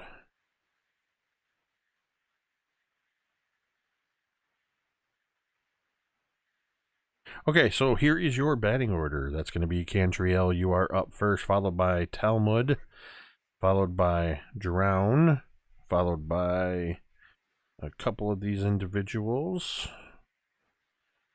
Followed by, let's see, Fig. Then Thorgarn. The rest of the individuals. And Griveth. All right, Cantriel. You see 6 more humans come charging at you. A couple of them are in the back with crossbows. The rest of them appear to be armed with scimitars. Okay, I'm going to... Hold on, I've just opened up Ocean's Breath. I'm going to take out that interesting bellows that was given to me by a recent friend. Iris bellows. So, seeing that we have these lovelies heading towards us, I'm going to cast its Gust of Wind. And basically just try and knock them off their feet, all that fun stuff. It's a strong wind of 60 feet long, 10 feet wide. You must succeed a strength saving throw or be pushed 15 feet away. Wow. All right. So let's see. They are... What are their strength? Oh, excellent. So first, let's do this. Same 6 dice. So strength throws, we've got a nat 20, a 19, another 19, a 4, a 3, and a 2. So half and half. So what happens on a save? If they don't make it, then they're pushed back 15 feet. Okay. So, yeah, you watch as this wind just suddenly, Cantriel pulls out this bellows and with one pump, just and roaring through the cavern. 3 of the individuals just go tumbling across. They just slide back, tumble, bang against the walls. The other 3 seem to, with a practice maneuver of sailors on deck, one of them pushes himself just around the edge of the rock where the wind just shoots around him. The other 2 actually turn sideways and create this narrow profile. The wind cuts around them and they are not pushed back. Anything else, Cantriel? No, that's going to be it for this round. All right, Talmud. So Talmud reaches onto his belt and pulls a small leather pouch off of his belt, kind of rips it, kind of tearing the tongs that were holding it there. He's then going to kind of very quickly bring the bag against the blade of Ghost Cleaver for just a second, and then toss the bag and broadside it with the axe to send his bag of caltrops out forward into the hallway. And in Dwarven, he turns to the rest of the group and says, "Let them come to us." Does anybody not speak Dwarvish? Okay, just making sure. That was a lucky choice then. I was more. Wait a minute, you do too? Uh-huh. I was more curious to see, does Drown understanding what the heck's going on? Yep. Perfect. All right, so caltrops go flying, and the caltrops do what exactly, Jeremy? I believe it's difficult terrain and damage. Yeah, technically, I think it's a 5-foot square that they take up, and anybody who does not make their way through there at half speed takes a D4. I'll look up exactly what it is here in just a second. As an action, you spread them. Must succeed on a DC 15 dexterity saving throw or stop moving and take 1 piercing damage. And if they take the damage, it reduces their speed by 10 until they gain a hit point. Nice, even better. And it creates that area is essentially difficult terrain. Yep. Hobbles them. Very well done. All right. Is that it for Talmud? Yes. yeah, I don't think there's any reason for him to rage just yet. All right, Drown, you're up. How far away are these fellows? 3 of them got knocked back, so they're close to 30 feet away. Got it. And then the other 3 are probably within about 10 feet of you. Oh, okay. Are the caltrops between us and them? Yes. All right, so I will hold back then. Drown will... All right, so he's going to grip his staff, growl a word in giant, and that same greenish shimmer will sort of snake off of his hands, swirl around the staff, and then blast out in 2 beams at the fellows at us. These kind of coruscating greenish beams, and they cast this light on the walls that looks like light shining through water. Nice. So I have 2 bolts. I'll fire the one at the first guy in the lead there. It's not so great, but 13 to hit. Yes, it hits. 13 hits. All right, so he takes 7 force damage. All right. Still up? Yes, still up. All right, so I'll put a second beam into him. That'll hit for 11 force damage. The first shot hits them square, and you actually see them slide back a foot or 2, and they almost look angrier. And that same underwater flash glow shoots forward and just strikes him right in the face and knocks him backwards, where he doesn't like flip over or anything. It just hits him and he just goes thump, and he's down. All right. And then as a bonus action, kind of with the same growling breath, he'll Drown throws one of his hands out, and the tentacle tattoos begin to writhe, and a shimmering greenish spectral tentacle will burst out of the wall near the fellows and strike at the other one who's standing there. All right. 13 hit if it's the same fellow, so that's a 13 to hit again. It is not the same fellow, but it definitely hits. Well, same type of yeah, it's a slightly different type of enemy, but we'll still get him. All right, so he will take 7 cold damage from the great spectral kraken tentacle, and his speed is reduced by 10 feet till the start of the next turn. All right, so 7. Yeah, basically the one you killed, and there's one other one that got pushed back that seemed to be a little more, they're actually dressed similar to the woman that you guys let go for mechanical purposes, and just because it's easier. They're scouts, and the rest of them are bandits that you're dealing with. So you took out one of the scouts, and one of the scouts was pushed back by Cantriel's blast of wind. Nice. All right, that's my turn. All right, that is going to take us to my grasp of the deep. The other scout, who now, does your tentacle persist? It does, yeah. So there's a 10-foot long lashing, kraken tentacle. Gust of wind is also still going. That goes. Are there mechanics for the tentacle to function as an opportunity attack or anything like that? No, it's not a creature. Okay. So this scout is going to come rushing into the room, and he's going to, or rather, she is going to. She comes rushing in. Her movement's limited though because of gust of wind. What is? Oh, her movement is limited. Her speed is halved, moving against the wind. And because the wind is still persisting. Yeah, it goes for about. Is she the one who took a hit from the tentacle? No. Okay. It was one of the bandits. She was one of the ones that got blown back initially, so she only has a 20-foot movement. Initially, I'm actually going to say, I'm going to try something here, because with the wind being persistent, I'm going to say that a few of them, the caltrops, would have been picked up by the wind. Ooh. And basically became shrapnel. And the way I just rolled, every one of them has taken an additional point of damage as they got hit by the caltrops. You see that, Dan? Nice. Talmud and Cantriel's coordinated high five. Mm-hmm. Nice. Yeah. I for some reason I was thinking the win was just a. We totally planned it. Yeah. Okay.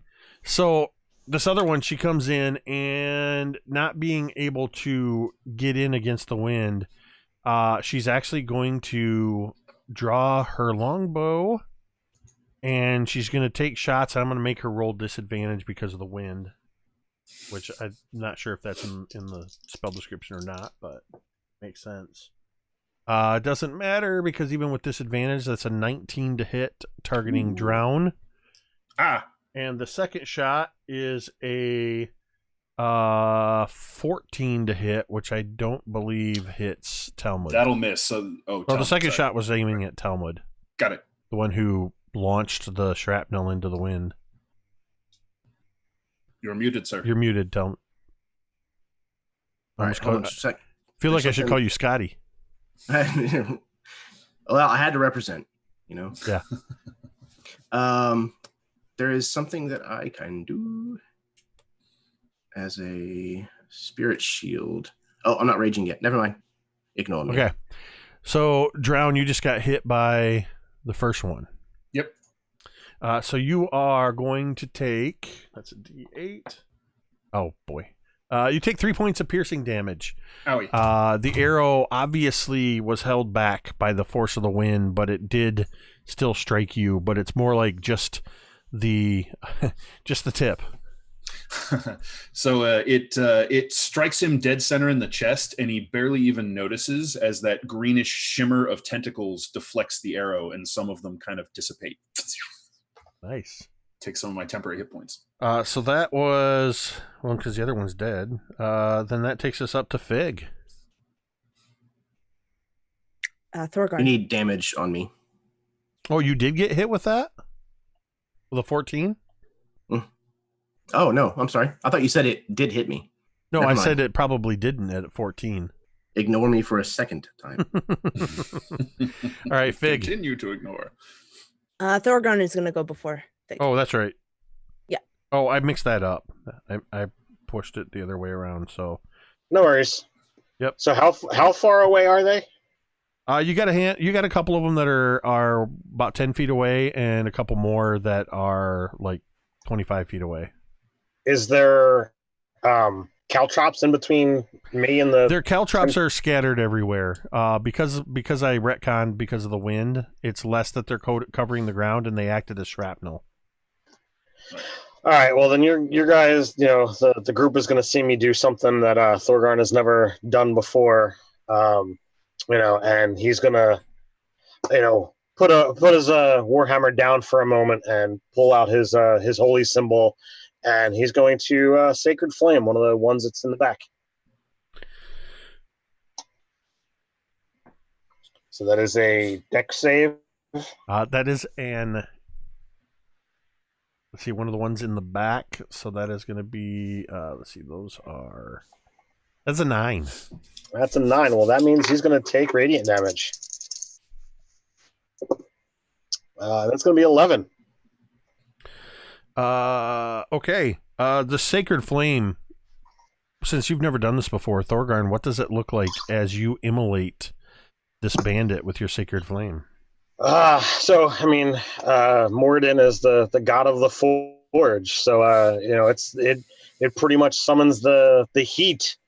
It's radiant heat, but it's, the light that you would see coming from the glowing forge. And as it comes out of the ground, it just nukes them. And if you don't mind my adding to that, I imagine in sticking with that theme, as you cast the spell, you hear that almost spectral sound of Moradin's hammer striking the anvil. Nice. And there's that cling, and then just that spark of radiant energy from that. And he is immolated. Is that your turn then, sir? That's it. All right, Fig. How many of these bandits are there? There are 3 remaining bandits and 1 remaining scout, and they're scattered right now. Okay, Fig is going to reach up his sleeve, and he's going to pull out his wand of magic missile. and he is going to expend 2 charges on it. On the remaining. Actually, he's going to do 4. So each person takes 2 hits. No, that doesn't make sense. Yes, it does. Well, no, sorry. Well, you would 'cause the first one need 8 total, because at first level it's 3. So you would need to spend 5 charges. I do have 5 left. I just want to make sure that if I spend the last charge, does it explode? You have to I roll think a die so. to see if you have to roll. it's destroyed. Don't do it. Oh, I don't think I want to do that. Okay. You don't need to hit them all, like, they don't have to all get. Okay, so he's just going to. It's only it only is destroyed if you roll a 1. Mm-hmm. No, but and you do have domain dice.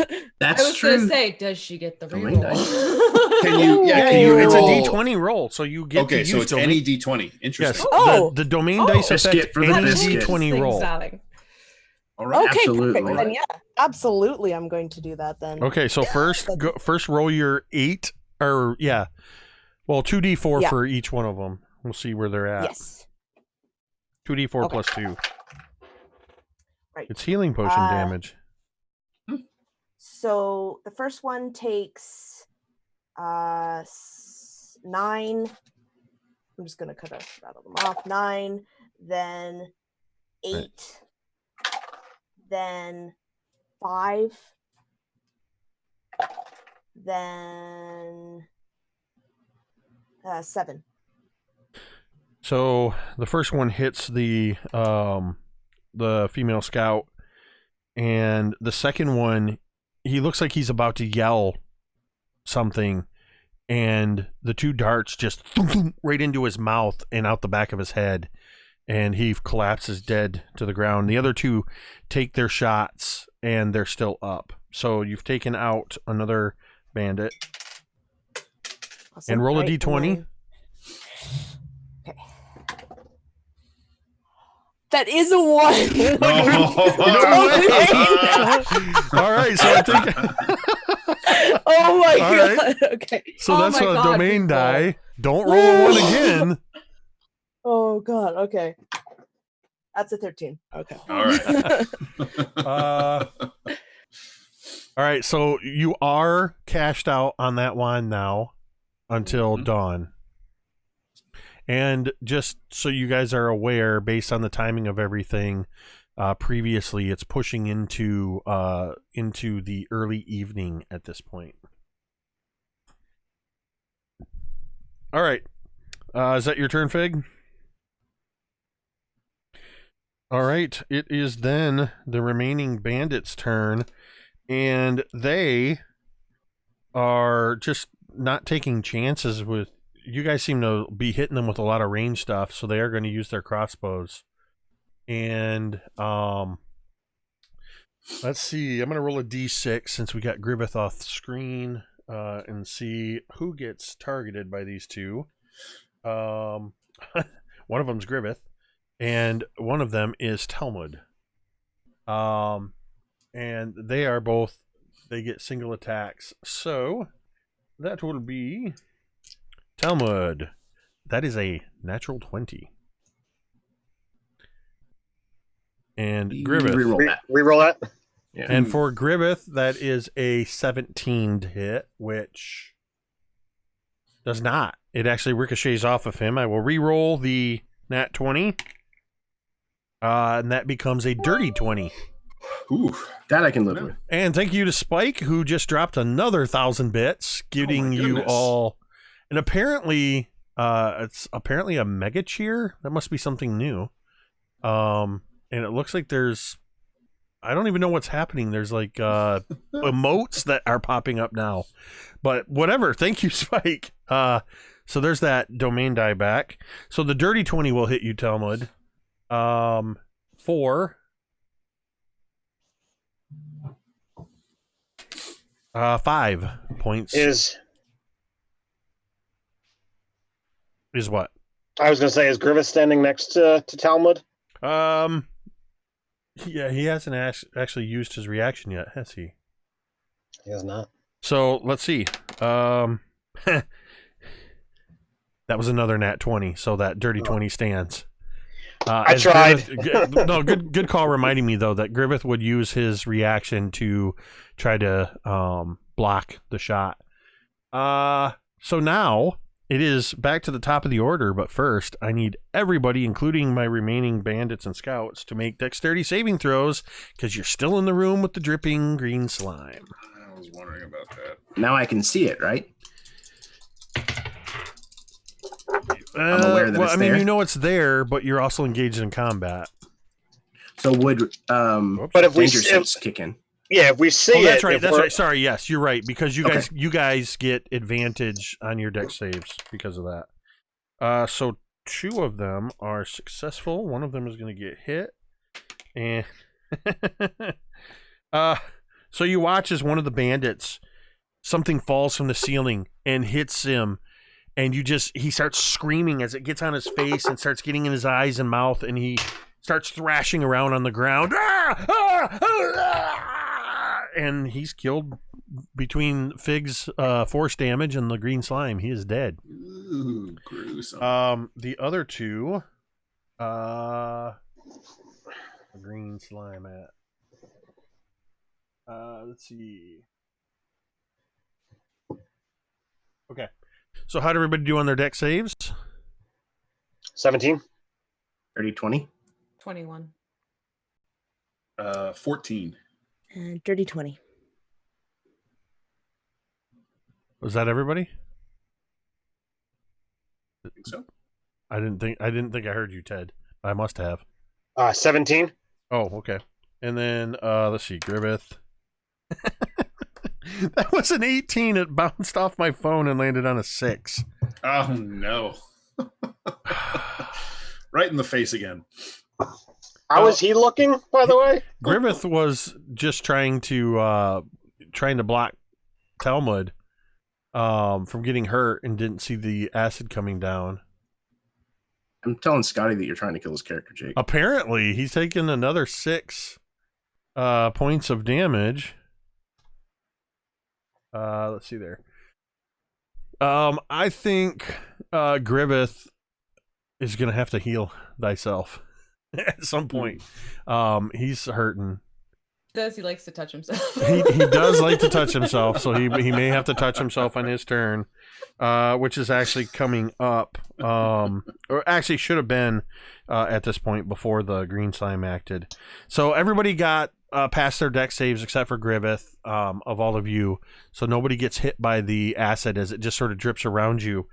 Griveth is going to use his action, and he is going to burn his lay on hands.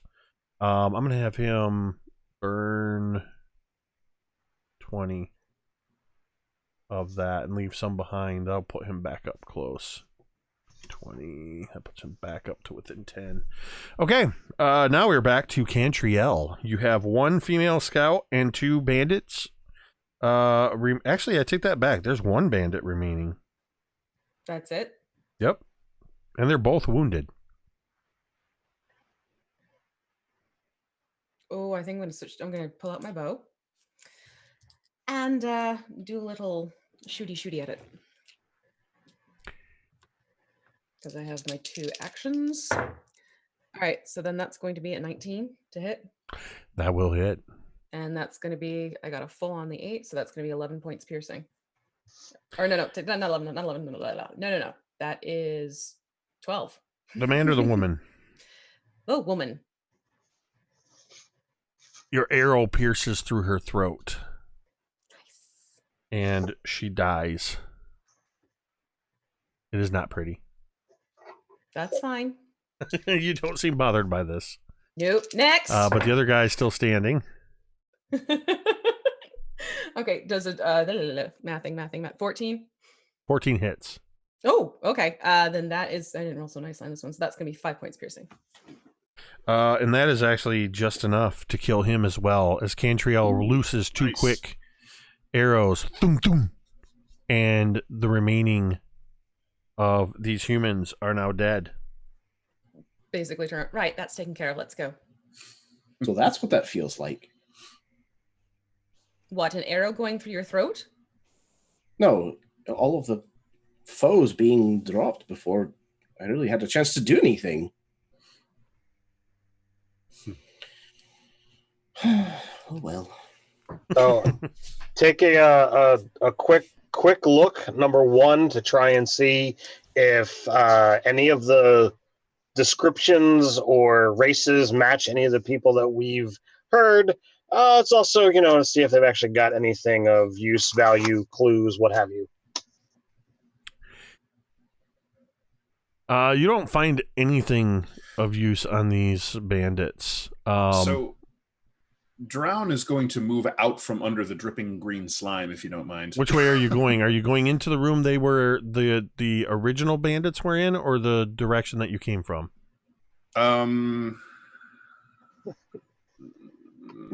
Basically, whatever's closest to just kind of step out from where it's falling and hang nearby. You would probably be better to go back to where you came from, to the bottom of the stairs. Yep. And just based on simple, the space isn't that complex. Mm-hmm. If the room that the fig immolated the humans in, and the direction they were looking connects with that other path. Right. So it's basically a circle. Yeah. So Drown quickly moves out from under the dripping green slime. Does everybody else follow suit? How many, total bandits and scout bodies was it? 10 or 12? There were a grand total of 12. All right. So I will head out as well. All right, so you've pretty much discerning that this was a loop. You've got one 10-foot wide passage that leads to the east. And you confirm your suspicions just looking to your right down the passageway, and you can see and smell the burned bodies of the 6 that Fig killed. A couple of them are a little closer, even still blue flames licking across the remnants of their clothing. Who's in the lead? Unless somebody says something, I would go back to the front. How wide is the area we're traveling in again? Sorry. About 10 feet wide. 10 feet. Well, then I'll move up next to him, I guess. All right. God, that's got to be a sight. Like you are literally more than twice my height. Hysterical. And I thought there was an issue with Griveth, who was 6.5 feet tall. Drown is 7'11". You are 4 feet taller than me. Yep. So as you are moving through this area, you see that the passage opens slightly. It kind of curves up a little bit and dead ends, but you see an opening there in front of you and to the right. Looking in, you can see that you're looking in through a passage into another open chamber. In this open chamber, you see, it looks like some sort of storage cavern. You see that it is lit by torches that are hanging from simple iron brackets on the walls. You can see that there are some bolts of cloth stacked up against the wall. You see there are several casks of what look like either ale or wine or something to that effect that are stacked up. You can also see that there are about a half a dozen smaller casks that are marked with 3 X's. You see, standing behind like a shield, using these casks stacked like shields, is a human man and 2 hobgoblins. And as he sees the first of you coming around the bend, "That's far enough." Says who? Says me. Don't come any closer, or you're going to regret it. You Jeff? What did you just call me? Jeff? Nick Goff. Golf? Something like that?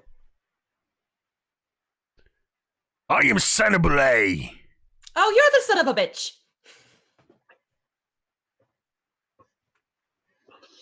You got a mouth on you, woman. Yes, and it's used quite often, forewarning. I suggest you shut it.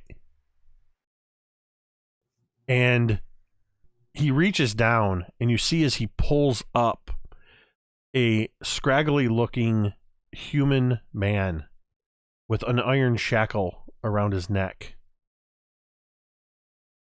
And he tosses it into the arms of one of the into one of the arms of the hobgoblin, who immediately places his sword to this man's throat. You keep moving, you keep opening your mouth, and we're gonna slit all their throats. Are there other prisoners there? Give me a perception check. 11. I got a 16. You can just make out moving. It's more the shadows that you can see from the torchlight, that there appears to be, you can't tell how many, but behind these casks there appear to be more people. You can actually hear as they shuffle around, you can hear the rattle of chains. Here's how this is gonna go. You're gonna stay right where you are. You're not gonna come any closer. We're gonna move forward. We're gonna leave. And you're gonna let us leave.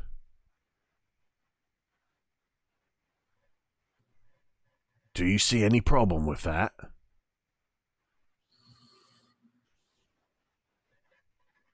Besides prisoners, is there anybody, like you said, there's 2 hobgoblins? I didn't see anybody else in this room? Not that you can see.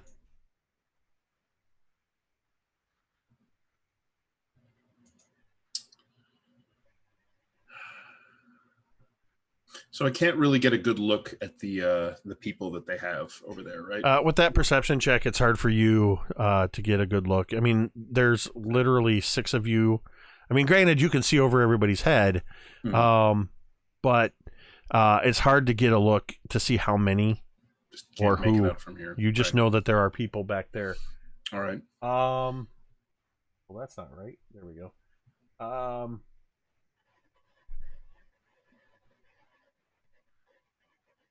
You, big man, why don't you convince your friends that it's in their best interest to do exactly as Osanabule says? And I need you to make a wisdom saving throw. Eek. All right.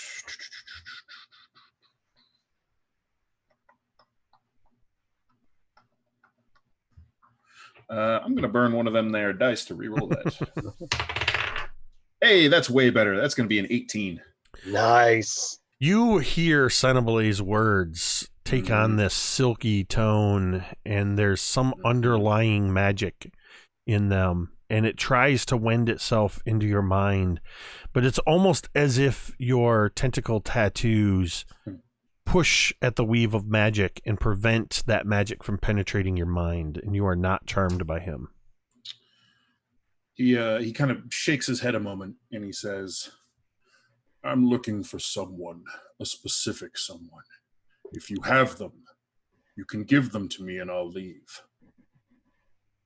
Aren't we all looking for someone? Who are you looking for? My mother. And at this point, Cantriel is going to call Melody. You're going to summon your mother? Mm-hmm. And where and what are you going to do? Melody is going to pop out and basically standing behind son of a bitch. And Mother Dear is going to try some strength drain. Nice.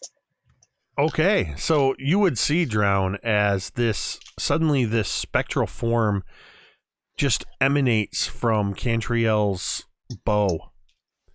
And you see the spectral form of an elven woman who looks a lot like Cantriel suddenly just rise up behind Sanabale. Cantriel. Yes. I want you to make a perception check at advantage for your mother. Mother dear. Okay.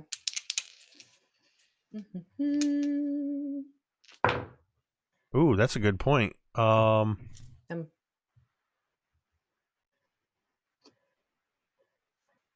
What's up?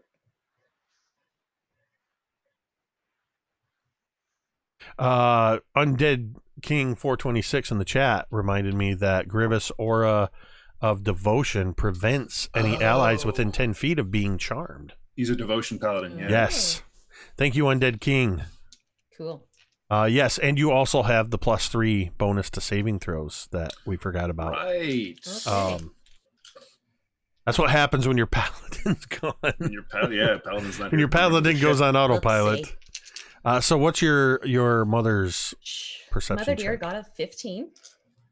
So as you call forth your mother, you watch as she begins to maneuver to do this to Sanabale, when suddenly she looks around her and she looks at you. And remind me, doesn't she have the ability to communicate telepathically with you? Mm-hmm. Yeah, we can have medley conversations. Melody in your mind says, "There's at least a dozen of them back here, dear. Men and women. And I don't know what it is in those barrels. But there's some... I can't tell if it's liquid or if it's a powder, but there's a trail of it running from the barrels.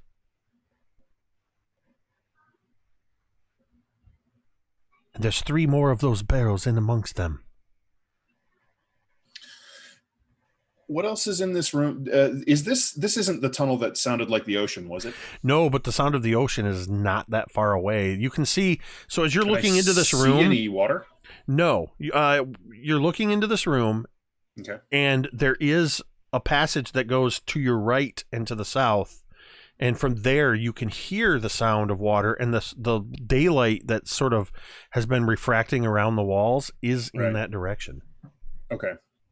So does Melody get her life drain or not? Yeah, you can still do it. She communicated what was going on to you. All right, so making note of that. Let's see if this works.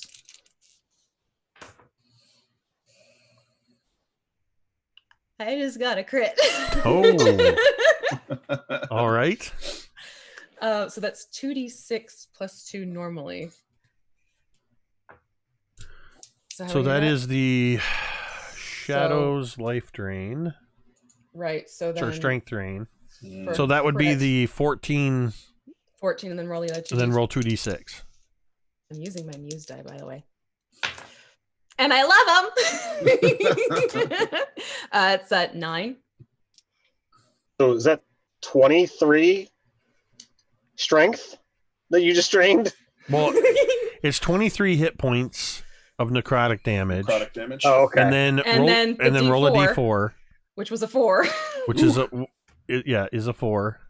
So his strength is reduced by 4. Good lord. So that's I can't even do that math. It's a mathing. That's -1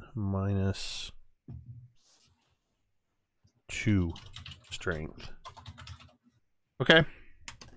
And you see him just suddenly you did 24 points of necrotic damage as Sanabale goes pale. And he seems to be struggling to stand. He sort of leans forward into one of the barrels, grabbing it to hold on. Joth, light it. Can I Can I rage? So what I'm going to have you do is we're going to roll for initiative. I definitely want to try to intercede. Do we still want to do it where she goes on mine, or I roll separately for her? Just have her go on your initiative. It's easier that way. Okay, sure. I want to use a die. All right. Much better. Let's see. I got Hobbs and... All right. So, let's see. We got Son of Belay. That's, crap. Still got like 12 windows open. Let's see. That is...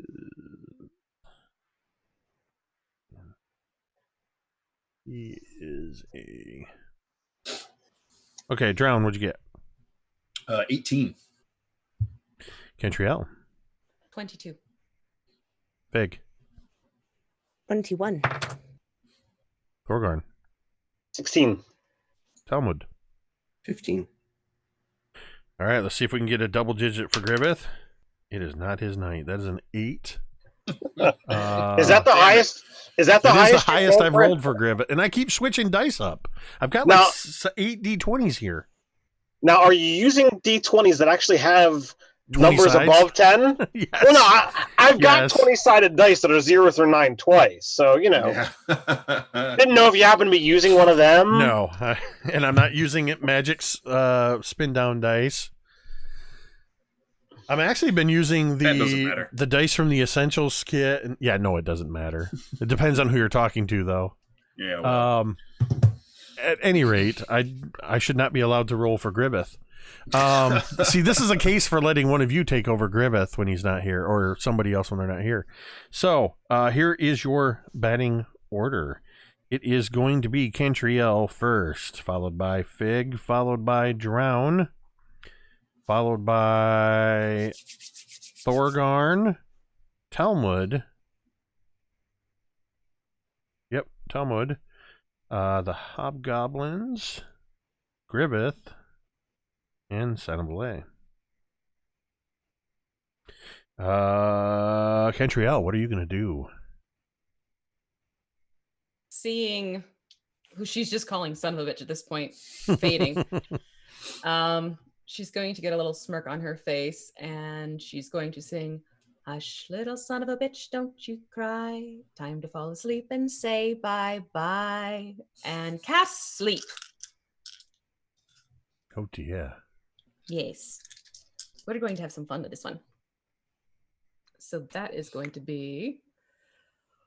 What level do this? I'm doing this. I'm going to do this at 5d8.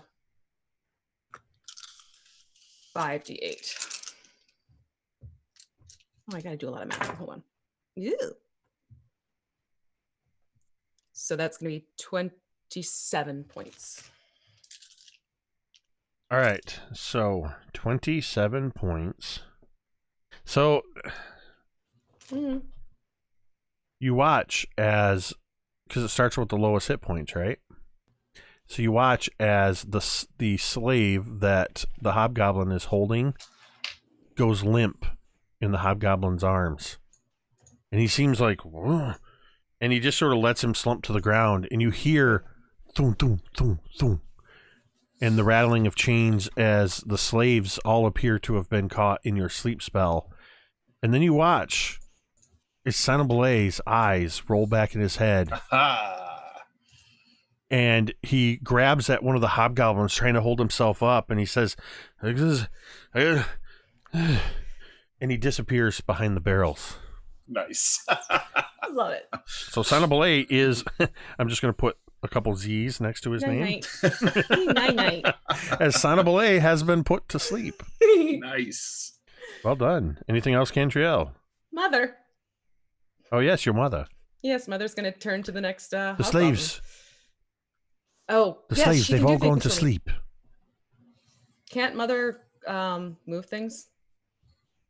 Can She able to she? do that? Yeah, she's basically a shadow. So couldn't she disturb the line of powder?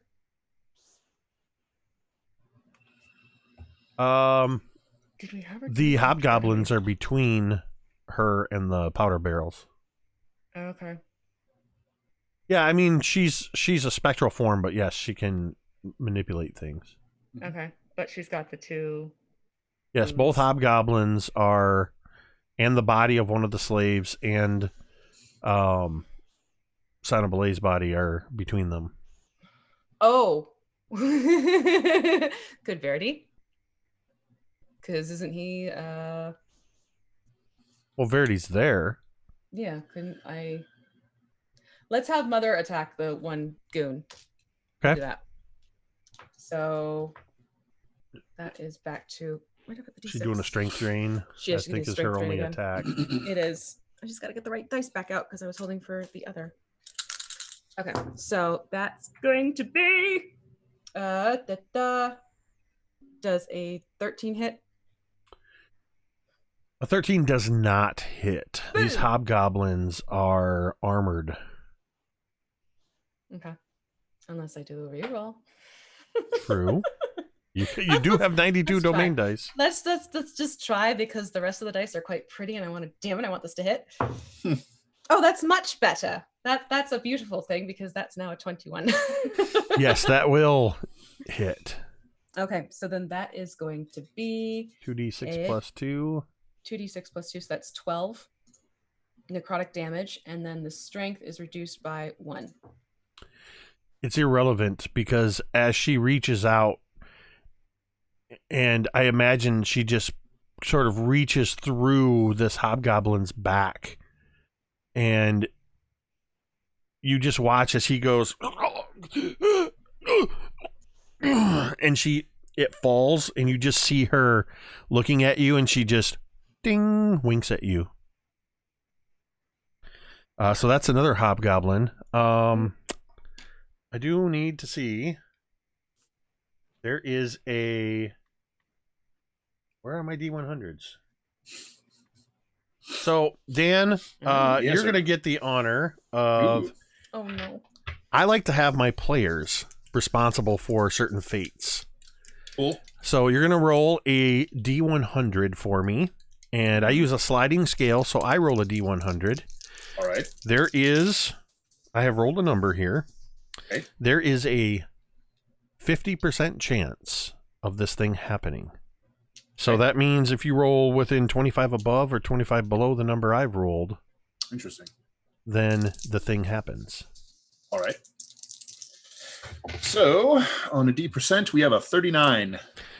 So 25 from 88 is not going to happen, as only your mother sees this, as the torch that the hobgoblin was holding low hits the ground and it goes tunk, tunk, tunk, and it falls away from one of the lines of powder. Ooh. Wonderful. Okay, and then as my bonus action, she'll turn to Fig and just make sure you don't go to explosive fire mode. And I know you can do it. And last bit of bardic inspiration for Fig. All right, and Fig, you're up. How many of these hobgoblins are there? There is now only one. Oh. Is that one carrying a torch? You can't Just the one. directly see it, but you can infer that he probably is, because there is some glow coming from down low. All right. All he has is fire. No. He is going to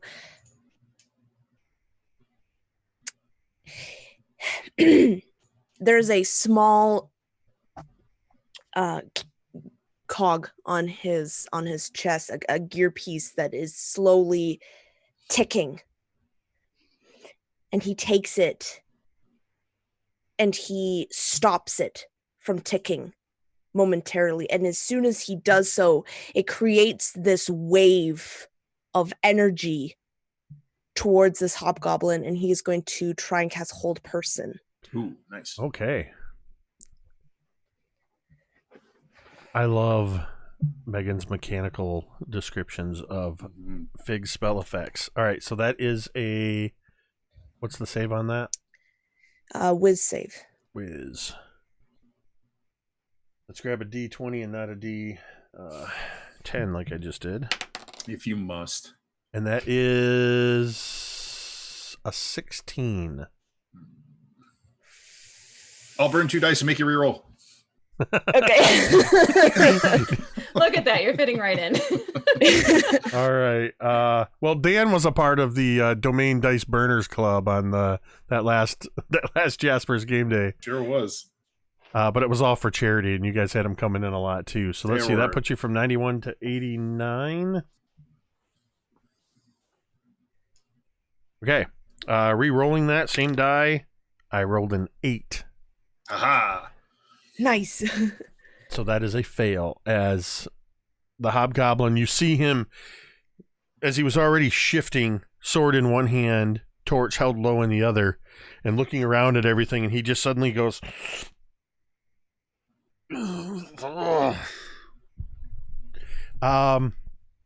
okay, Fig, you have him held. And he just wants to hold him there. All right, drown. I was typing hold person and I said drown and I typed hold drown. Hold drown. That is not a spell. It is not. It is not. Okay. It's a bonus action though, weirdly. All right. So one hobgoblin is dead. The other is paralyzed and the dwarf is asleep. Are there any other obvious threats? He's actually a human. Oh, sorry. Human. But and apparently all the slaves are asleep. Yeah. So yeah, everything's just kind of calm at the moment. Yeah, at the moment, you seem to have control. Okay. Cantriel. So I guess Drown is going to actually do something. Okay. So he's going to hold up his staff, whisper to it again, and it. You all right? What was that? Sorry. You what? The kitten just bit my toe. The staff begins to pour seawater down it, and as the water rivulets pour down the wood, it actually blooms with these little coral fronds.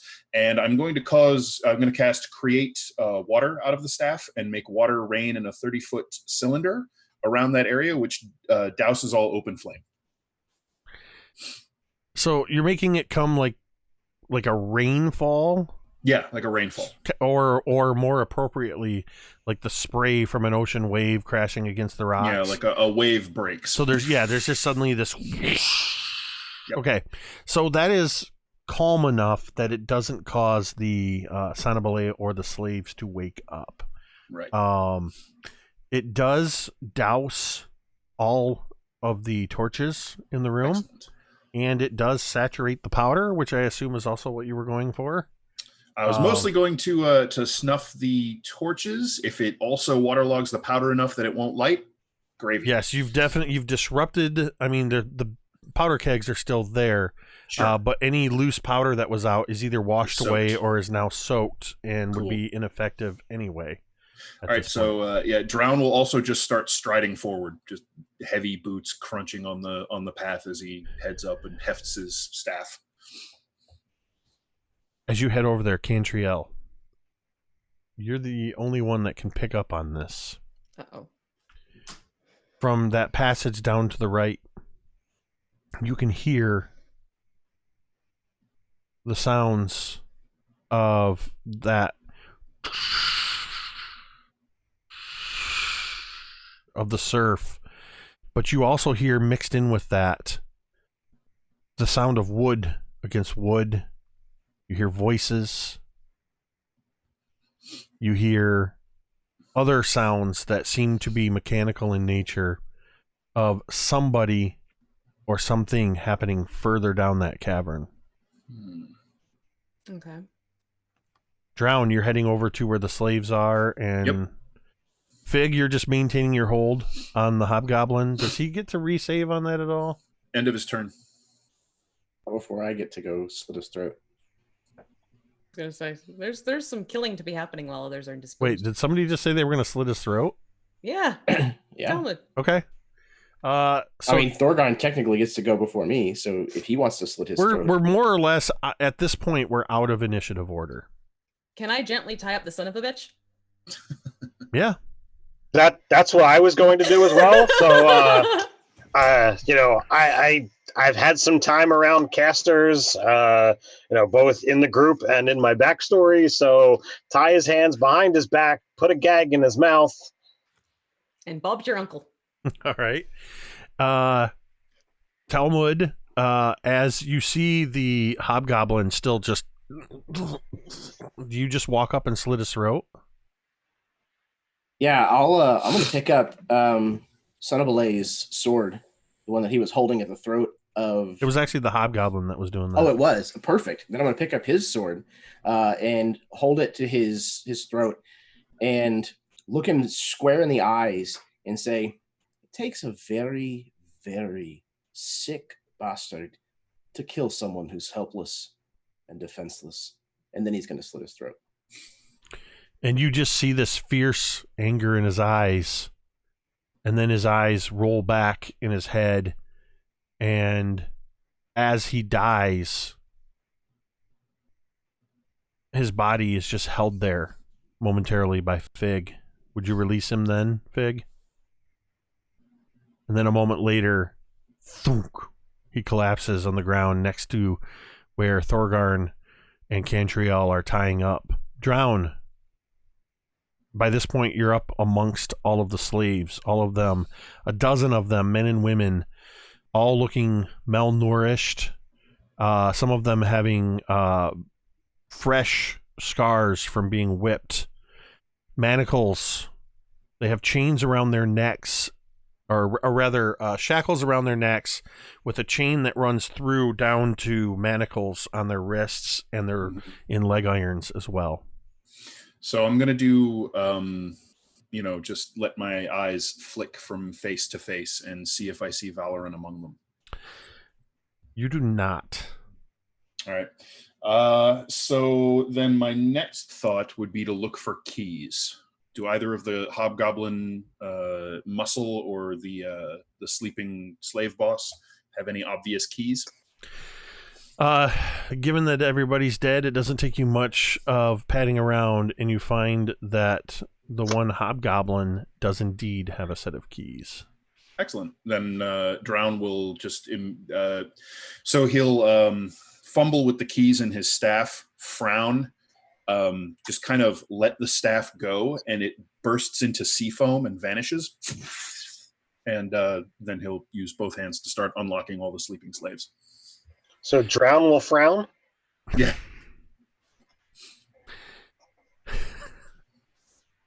All right. Do you wake any of them up in the process? Cantriel's going to wake them up while he's on Drown is not concerned with them waking. If other people want to, that's fine. Yeah, she'd be going and waking them up as they get unlocked. Loosening their chains.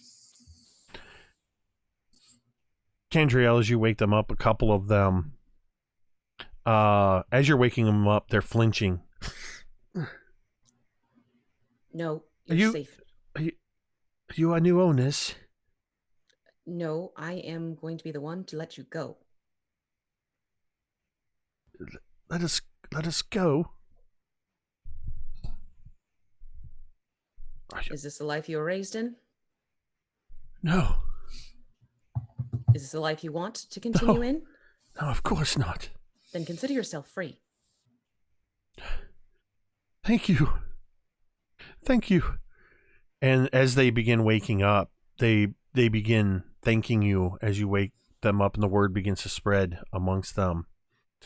As you continue to scan around, looking for them, looking for Valorant, Drown, and not seeing that familiar face amongst them, you hear one of the first one that Cantriel awoken or woke up, awakened. That's the word I wanted.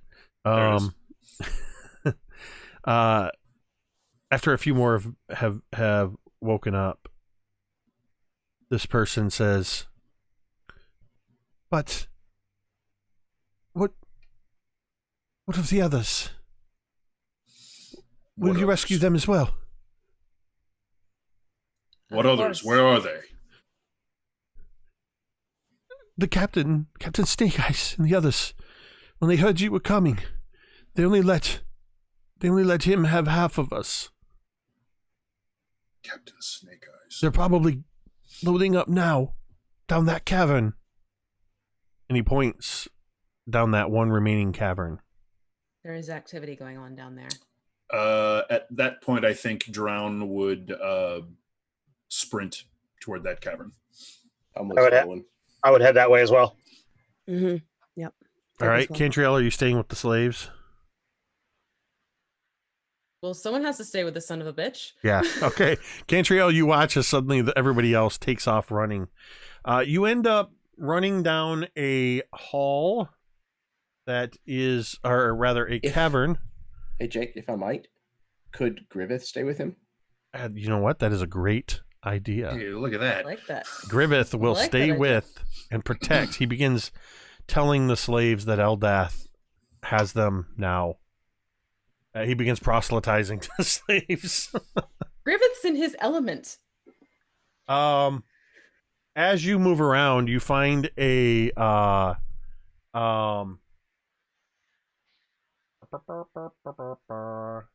you find more cloth and casks and other supplies that appear to have been part of the smuggler's cache, kind of clogging this area.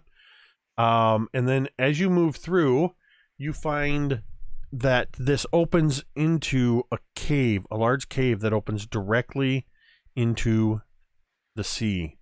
The cave is filled with seawater as the tide is up, and it is open out to the sea through a large cave opening. You actually can see out through that opening a sailing ship with its sails beginning to unfurl. You see people hoisting a longboat up onto over the side. That would have been the clattering sound that Cantriel heard. You see a handful of people on the deck scurrying about, and you do see that they are moving what looks to be another dozen slaves, pushing them towards the center of the deck as the ship is beginning to weigh anchor. You see a tall individual standing near the foredeck of the ship. And he looks in at the cavern towards all of you. And you just see him. You're not sure if he actually sees you or just suspects you're there. But you see him remove a tricorn hat. And he gives a wave like this.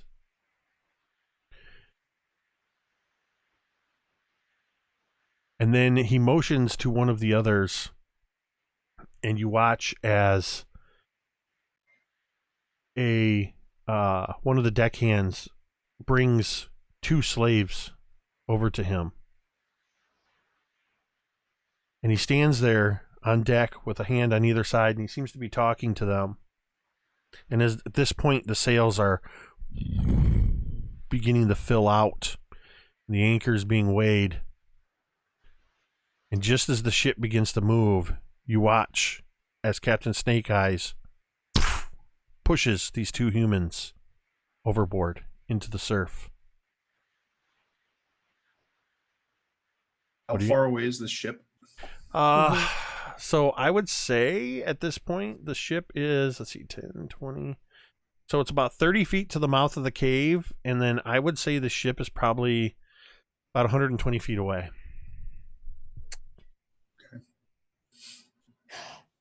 Could we fire the sails? Is that possible, Fig? Fire the sails. Set fire Could to them. I use the bellows and do featherfall to get the slaves from falling like hard into the water type of thing? Oh, it's too far away. Never mind. Yeah, it's outside of It's the too far away. range. Yeah. I mean, they pretty much So you they're said they're not getting hurt necessarily. The ship's not that far above the waterline. So they're basically you do see that 2 slaves have been pushed in. They seem to be alive, but they are manacled. Right. Did either of them look familiar? Give me a perception check. Ooh, wow! Even with a -1, that's an 18. Okay, so that's going to tell me one that you will be able to identify. So I'm going to try a twist on my mechanic. Okay. I want you to grab a D12. Sure. I'm going to roll a D12. Okay. Roll your D12. I have a 5. You do not recognize the 2 that went into the water. Okay. But you do recognize one of them, the last one, to be pushed towards the center of the ship. Got it. As it begins pulling away. It is indeed Velrin. All right. Then I think Drown is going to conjure the staff again in another spray of sea foam in his hand and sprint into the water and dive in. You all watch as Velrin just sprints into the water and dives, and I imagine you don't see him come back up. You might right see away? a shadow darting under the surface of the water, maybe a kind of a swell and a ripple as he swims pretty quickly under the water toward the ship. Towards the ship and not towards the slaves? Yeah, Okay. towards the ship. Didn't recognize them. Not interested. The ship is beginning to pick up speed. You see the vague shape heading out in the direction of the ship. And the last thing you see, Dawnbringers, as this ship begins to sail away, is emblazoned across the stern of the ship in audacious letters the words Sea Ghost. And as it begins to kick up a little bit of a wake, you see a little bit smaller of a wake trailing below the surface of the water in the same direction and same line that Drown took off. And that is where we are going to end tonight's session. I would have gone in after the. We're going to assume we're going to pick up the next session with a little bit of a fast forward, assuming that you. I know the Dawnbringers aren't going to let the slaves drown. No. But Drown, on the other hand, has other reasons, and yeah, that was fun. Yeah, that was a great. lot of fun. Thanks so much for having me. That could have gone a lot of different ways, but based on your actions, I was keeping track of where Captain Snake Eyes and crew were as they were. The real trick was you were kind of screwed before you ever got here, Dan, because the Dawnbringers tipped their hands that they were here right off the bat, so the slavers knew that somebody was there. Right. And then you guys did make a bit of a ruckus coming down into the caverns. Mm-hmm. And you got sidetracked dealing with the other bandits because of the route you chose to take. So there was a chance that you would have run into Santa Belay and the rest of Captain Snake Eyes. But now, Dawnbringers, you know that Captain Snake Eyes is out there. But you did capture Santa Belay alive. So that bodes very well for your friend Captain Dervish. So a huge thank you to everybody who tuned in tonight. Thank you to Spike, who dropped $2,000 in cheer emotes, cheer bits, which is becoming a tradition. Spike's been dropping about 2,000 bits every stream, keeping you guys flush in your domain dice. And of course, thank you to Unmade Gaming, Mike and crew for the raid. Thank you to Jason for the resubscription for 17 months and or no, that was the other day. Sorry, it was the 500 bits emote though. Or I don't know, keep saying emote, the cheer. So thank you to everybody who tuned in tonight and all of the love that you're showing in the chat. a huge thank you to Dan for joining us tonight as a guest. My pleasure. It was a pleasure to have It you was with fun. us. You are welcome anytime at our tables and anytime at Mini Terrain Domain. And Drown is now a part of the Dawnbringers canon along with Irie. Yay. We got to see if we can maneuver it so that we get Drown and Irie on at the same time. Oh my god. I don't know if the stream can handle that, Well, I mean, yeah. but we'll see. And of course, thank you to V and Megan, Ted, and Jeremy.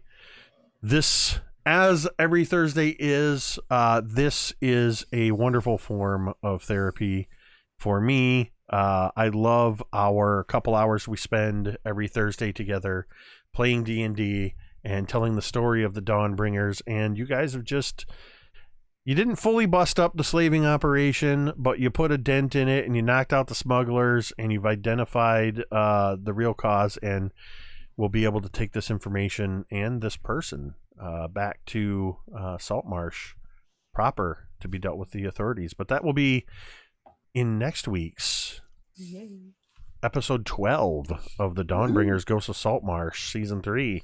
So thank you again to everybody, and remember, it is World Mental Health Day, so take care of yourselves, take care of those around you, look out for one another, and if you need help from somebody, please seek that help. Don't be ashamed, don't be afraid, do it.